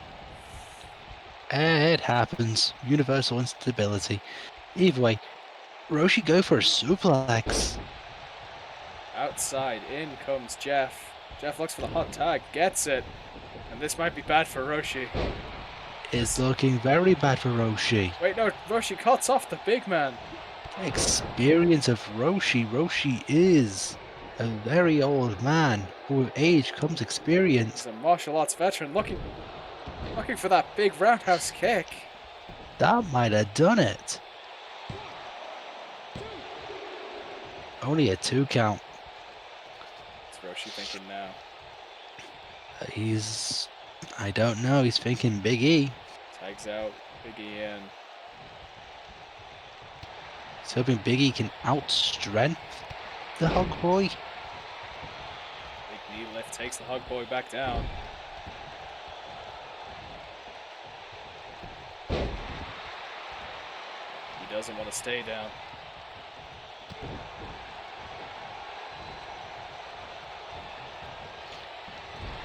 Back into the corner.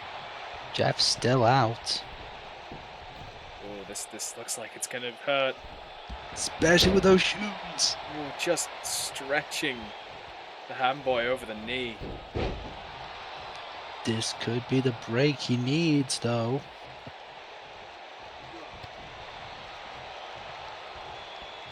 Roshi powering up the ham boy. For a kick.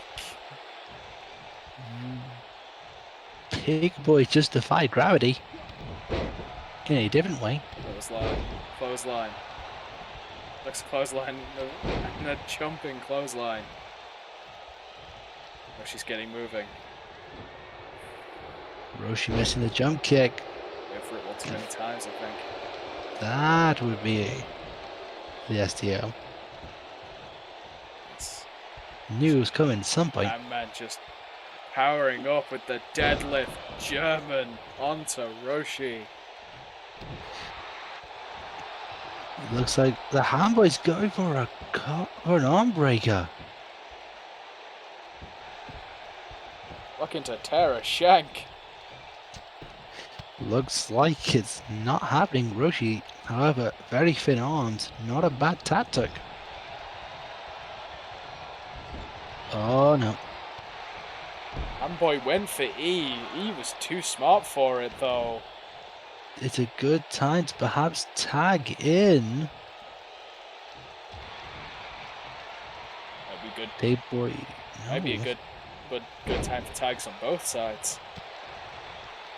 These two have been in the ring for quite a while. Wait a minute, what is this? Big power bomb. But he's not done. He's not done. That's 2. Looking for the 3rd. Where's Gaben when you need him? Because that was most definitely 3. I think Gaben's off somewhere having beef with that. Probably also recovering from that fatal 5-way. Wait a minute. What's he thinking? I think I've seen this technique somewhere. Oh, don't tell me he's going to do it again. I think he is. Oh, I think he's about to go and making bacon. It's 2 triple power bomb sets in a row. There's no way he kicks out of this. Oh my god, he kicks out of it. Roshi is again experienced. He's a 1 resilient old man. He is body beyond his age. To the point we don't even know what his age is. He's older than 5. Roshi using the ropes against him to his advantage there, and the double leg. What's Hardy's plan? Assuming he has one, he's been standing for quite a while, waiting for a tag. Oh, and Roshi out the back. Roshi Irish whip into a knee, into a boot, into a guillotine drop. Slingshot guillotine leg drop. Oh no. The top. What's Roshi thinking? Double stomp with the clogs. That's enough to knock the wind out of you. Double stomp with those wooden sandals. That's gotta hurt. I think Roshi's going for the kick again. Oh, didn't hit it as high as he'd like, but could still be enough. Big Boy breaks it up. Oh, wait a minute, what is Big E going for? That's a power bomb, but there's a cross body from Jeff. In an attempt to break. Jeff going for the knee, go for a punch, misses Big E. Goes for some showboating. Perhaps he was thinking Twisted Fate. Did not transpire. Slips out the back. Crossbody again. Jeff's kind of got to be careful though. It is currently a 2v1 because Big E is right there. Just knee in the spine. Hurt a lot more if he wasn't wearing a turtle shell.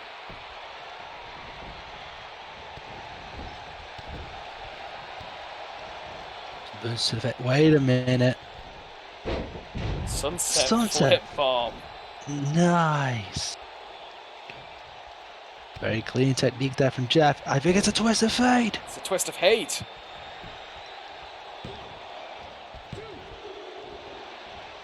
Amboy running interference, but Roshi's still managing to kick out.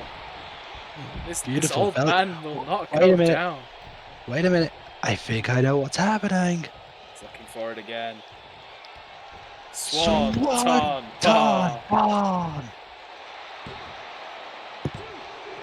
Roshi still kicks out. This man will not go down. Roshi's spirit is far beyond his mortal coil. This is what all that training does for you. Looks like he's going to bring back the Pig Boy. But no, not again. Once again, all that weight dropping down on Roshi's arm. Those are some meaty arms. Not from Roshi. Oh no, from the Big Boy. It's the midsection blocked. Rolling kick. It's counter.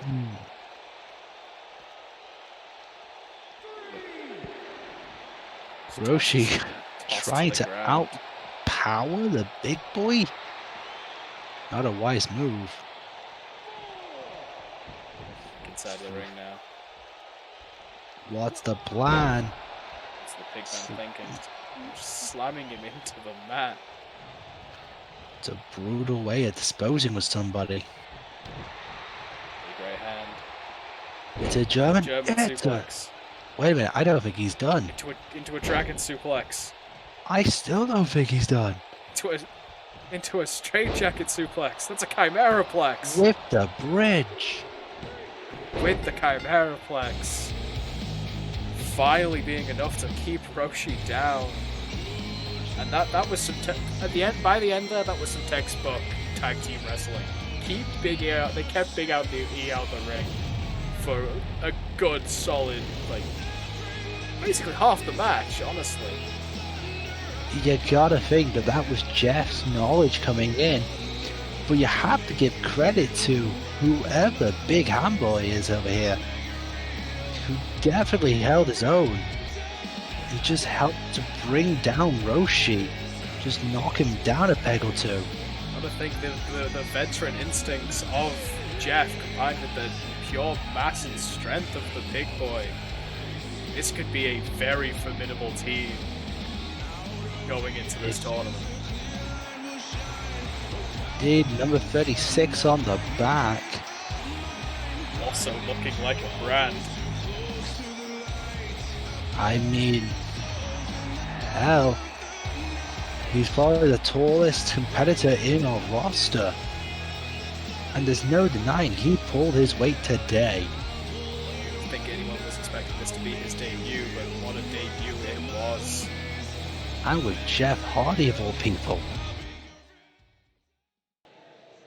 And in yet another location, we are here for your first or semi-main event.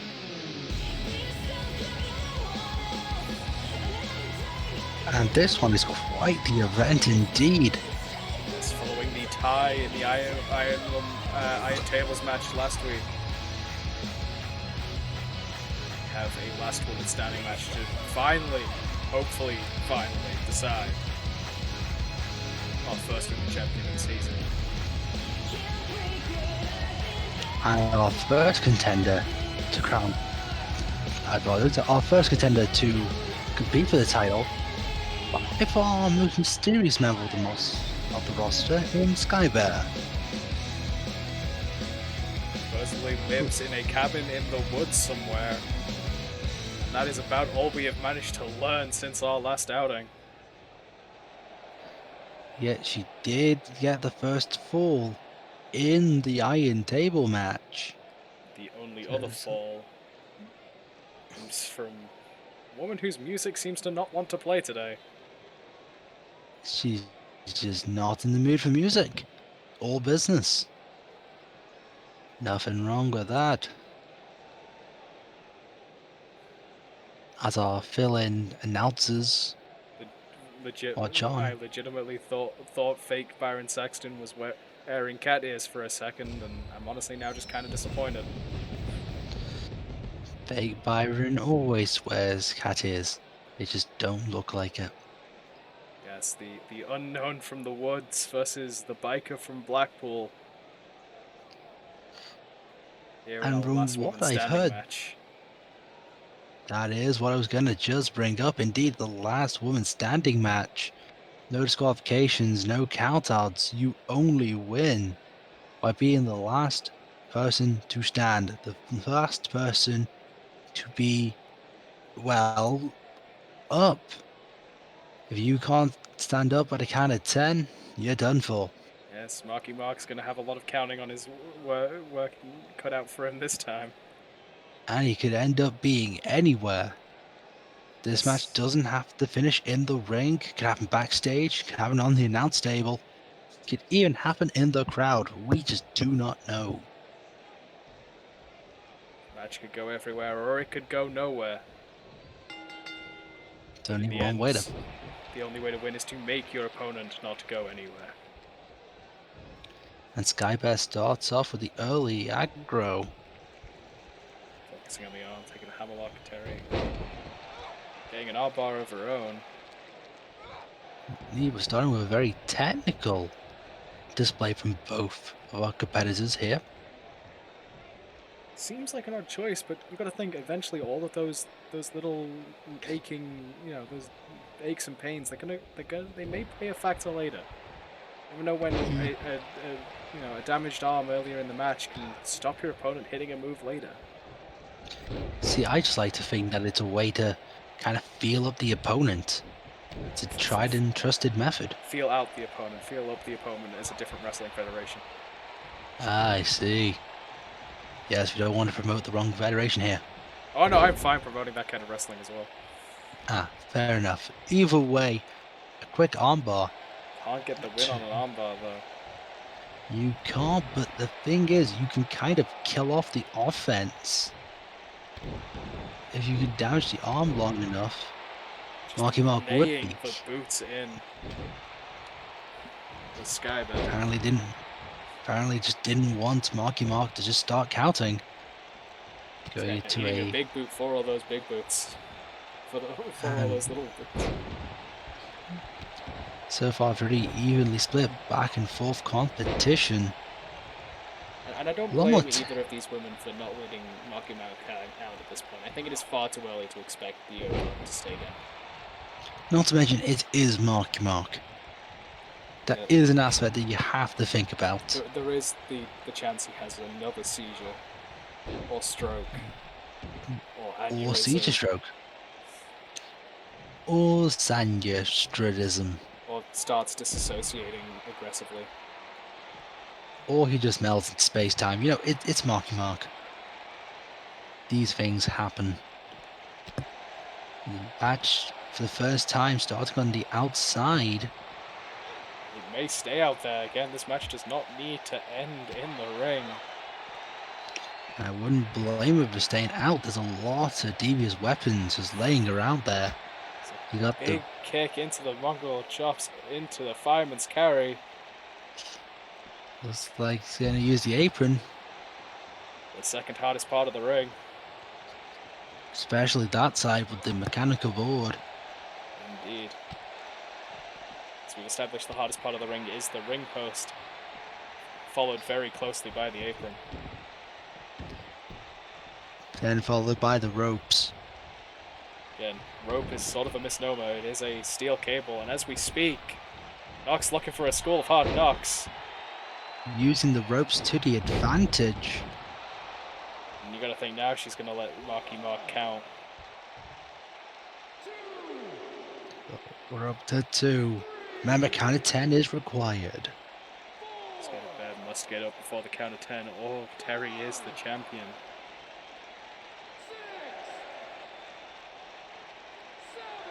To the count of 7 now, Skye. Getting straight to the feet after 7. Looks like she was taking her time to rest up, but instantly into a Knox rocks. Yeah, not wasting the time this time, Skye. Thought she could perhaps take advantage, but Knox just taking it back down. Yeah, we're in that part of the match now where the person who's in control is just going to take them down and wait and see and be ready to hit something else if it needs to be. Knox appearing very confident. It's the first moment she saw Skye move, she went on offense, with Skye battling out. Showboating the crowd is a technique, but it's perhaps not the best in this kind of endeavor. Just getting a little too confident in Skye there. Then again, you could capitalize off it. Though countered by Knox, going into a suplex of sorts. Godbuster. Right in the middle of the ring. Again, just waiting to see if Skye makes a move. And there's also something to note about putting your opponent in the middle of the ring. They can't use the ropes for leverage. They can't pull themselves up. They can't just roll out to their feet, which we've seen in many last man standing matches over the years. We're up to 9. Knox just straight knee to the back. Knox knows what to do in this sort of contest, it seems. DDT. This is one of the few match types you can employ what we know as Barfu, which is the first rule of Barfu is end the match as quickly as possible. So it's a lot of moves that are designed to knock out your opponent. Marky Mark's up to 7. Has Barfu's kicking in. Skye by countering the kick. Going for an electric. Nice technique. Not done yet though, is Skye. Forearm. Catches the arm. Just slams it into her chest.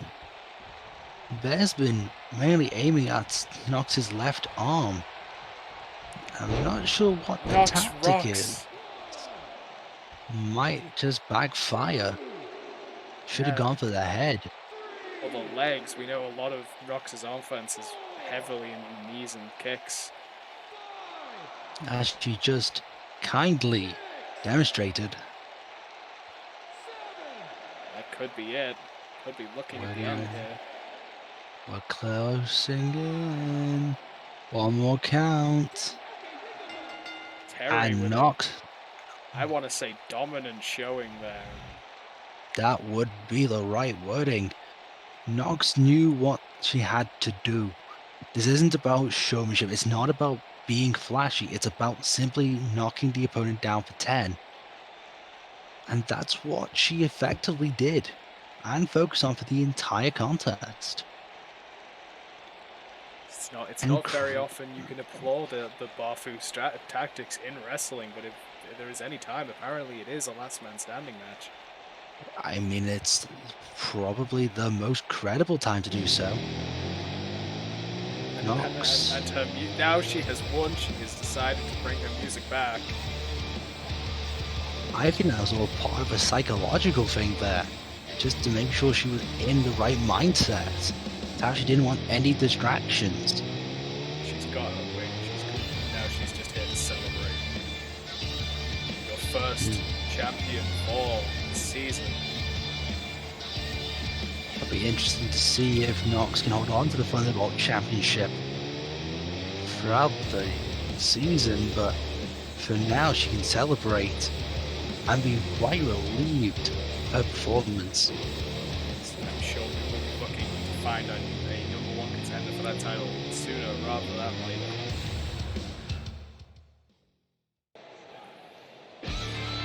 Ladies and gentlemen, it's time for your main event to crown the first multiversal champion of the season.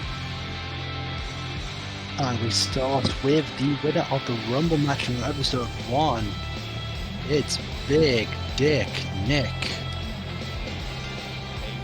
A surprise entrance, never alone a surprise winner of the Rumble. Representing his native of Australia. Representing Chaos, I believe. We could be seeing the first Australian champion of the entire company.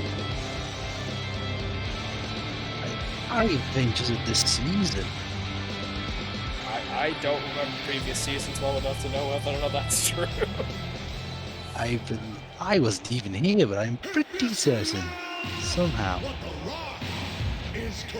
Wait, Nick clearing the ramp for the most electrifying demon of sports, torch, I mean entertainment. He had such a dominant showing in the mixed gimmick battle royale, the commission did decide to give him his place in the title picture. And of course, the Brahma Demon mixture of Dwayne "The Rock" Johnson, not to be confused with Alcatraz, and Kane. Quite the potent combination. Comes from a universe where The Rock put on Kane's mask,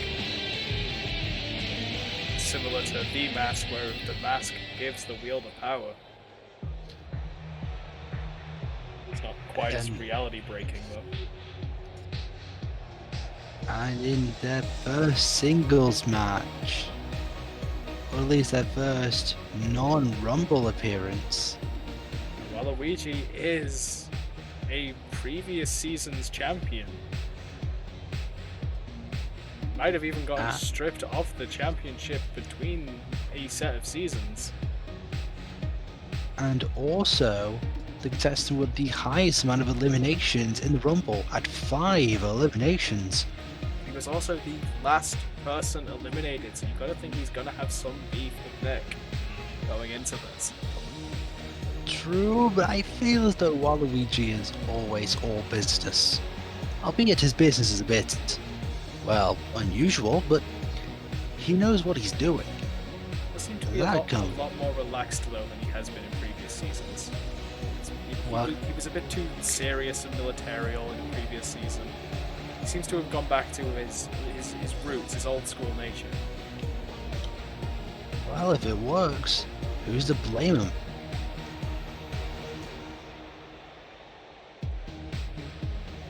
Waluigi probably gonna be very pumped for this match. Glad to get straight back into the title picture. Now returning from that previous season where he was stripped of the title. And a face that you will be familiar with from earlier, having beaten Sheamus in our opening contest to secure his place in this main event, the return of Nightmare. Yes, he's hopefully had enough time throughout the duration of this show to recover what little damage he took. I was about to say, he didn't really take that much from Sheamus, so he should be as close to pack fresh as possible heading into the match. course, as mentioned, Lilith cannot be with him as the rules of the Fatal 4-Ways that we run do kind of forbid him. But Lilith wasn't really that big of a factor. So maybe this isn't really a loss.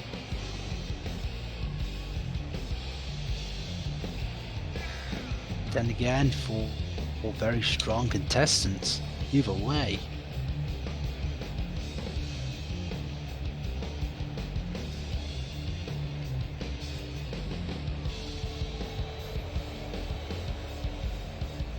I believe when watching, I'm not sure, but I think when watching back, they did not take note of how many eliminations McMillan actually got. Checking my notes, I don't believe they did. He got what he needed. Yes, he certainly did enough to get his position here. And there's the prize of the company, the Multiversal Championship. Our belt not made out of jam, our belt made from the multiverse itself. In its own very unique jam-like consistency. Yeah, well, it is condensed similar to a jam, yes. Yeah, it's more like a spread. Either way, Kane take advantage of Nightmare, and Miller going after the former champion Waluigi. I believe Waluigi did have a season out, so he's had time to rework his game, refresh his look, as we mentioned. The thing is, Waluigi was already a skilled contestant, so I doubt that there was anything in terms of style change. Maybe consistency. Might be some ring rust that we're unaware of. Although he did have the most eliminations, so it's hard to say for certain. That is true. Miller pressing early advantage on Waluigi, however. Top of arm drag. As we mentioned, those two men were the last two in that rumble. They went straight for each other. And it's also got out that the Demon and the being known as Nightmare fighting each other on the outside. Nightmare was going to try stop the count, but the Brahma Demon not having any of that. I think a lot of what we see with Nick Miller, especially fighting Waluigi, is just a surprising amount of strength to be able to lift up the bigger man. To be fair, Waluigi is not exactly a heavyweight contestant. I mean, height alone will add some weight, even if he is a very skinny boy. That is definitely true. He's not the lightest in the competition. That would go to Miller himself, but alas, Waluigi close by. Beautiful. Diving leg lariat, just spinning off the top rope. Sparing Miller to the floor. But we're back into no one can win territory. It appears as though Waluigi was stuck on the rope, but that did not stop and taking down Nightmare. Just slams him his spine first into the second hardest part of the ring. Ooh, right on the back of the head. And they may have mats on the outside, but trust me, they are not thick. No more than an inch thick of padding, and then straight to concrete.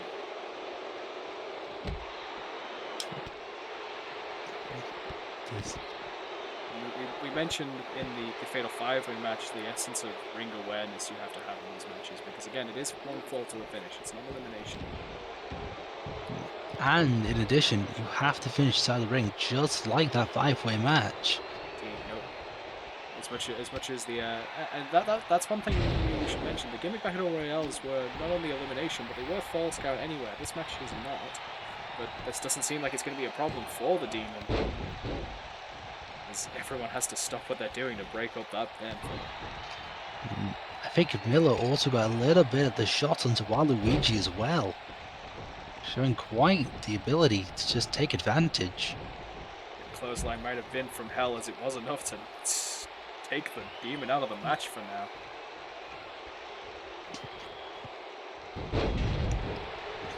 Kenrado was that a Frankenstein at either way, Waluigi taking Miller down while he rolls out to the ring. And we're down to Waluigi and Nightmare for now, and that is that roundhouse whack kick. The Demon's back up, the Demon's back up, the Demon manages to make the save. This is the just in the nick of time, as you were mentioning the drop kick. Looks like the Demon trying to take advantage of Nightmare, just weakened from the whack kick. What's Nick Miller planning at? Like, stepping through and sculpting out? I think he's going back into Waluigi. I think he's got some actual beef here. I mean, I don't blame him when you think about it. From what I gauge from the audience, it appears though Nick might just believe was getting more of the hype here. I think it's more I think when it came to the Rumble, everyone expected, like, when we came to those final few, everyone expected Waluigi to win. And when Nick Miller won, the crowd soured on him, and he's taking that frustration out on Waluigi now. There is something to be said about feeling underappreciated, and Miller does have a legit claim to that. I'll admit, even I thought Miller wouldn't win, but you know, he's got to kind of not let that sink him too much here. Yeah, he's proven the crowd wrong once. There's nothing saying he can't do it again. And there's no need to really prove it when he's already proven it. Powerbomb from the Demon. I gotta imagine again, the crowd probably ruling Nick Miller out of this one. I don't know necessarily that. I think Nightmare definitely some corrections to be had there. Nightmare stacking up Waluigi. Would Marky Mark like to do his job? Apparently not. Maybe Marky Mark just decided that wasn't a good cover. Maybe there's some more collusion going on here. Maybe the shoulders weren't completely flush. I don't even know. That's not gonna help Nick Miller in any sense. He's already annoyed. I don't think that's gonna do him many favors. We're back to just Nightmare and Waluigi in the ring, trading sweeps. Oh no, he's looking for it again. The war kick. It works wonders. That's all I can say. That it does. The others are busy. It might be a good time. Waluigi! Ladies and gentlemen, hitting 2 war kicks. I believe both of them on Nightmare. I believe one was on Demon Kane, actually. Demon Bull. However, hopefully the replay will show. We do know that the kick does work wonders. It's good to see Waluigi on form. It's good to see the veteran prove his claim to the title once again. Indeed, he took his season out, being stripped of the title at the end of his last season, and comes back to immediately stake his claim back at the top. Not to mention, it kinda just suits him. The whole strap and logo, it just feels like Waluigi. Well, we will see how long he can keep hold of it as we go into our third episode of CCW, whenever it happens to arrive. Because the time is a strange one. Ladies and gentlemen, thank you for watching.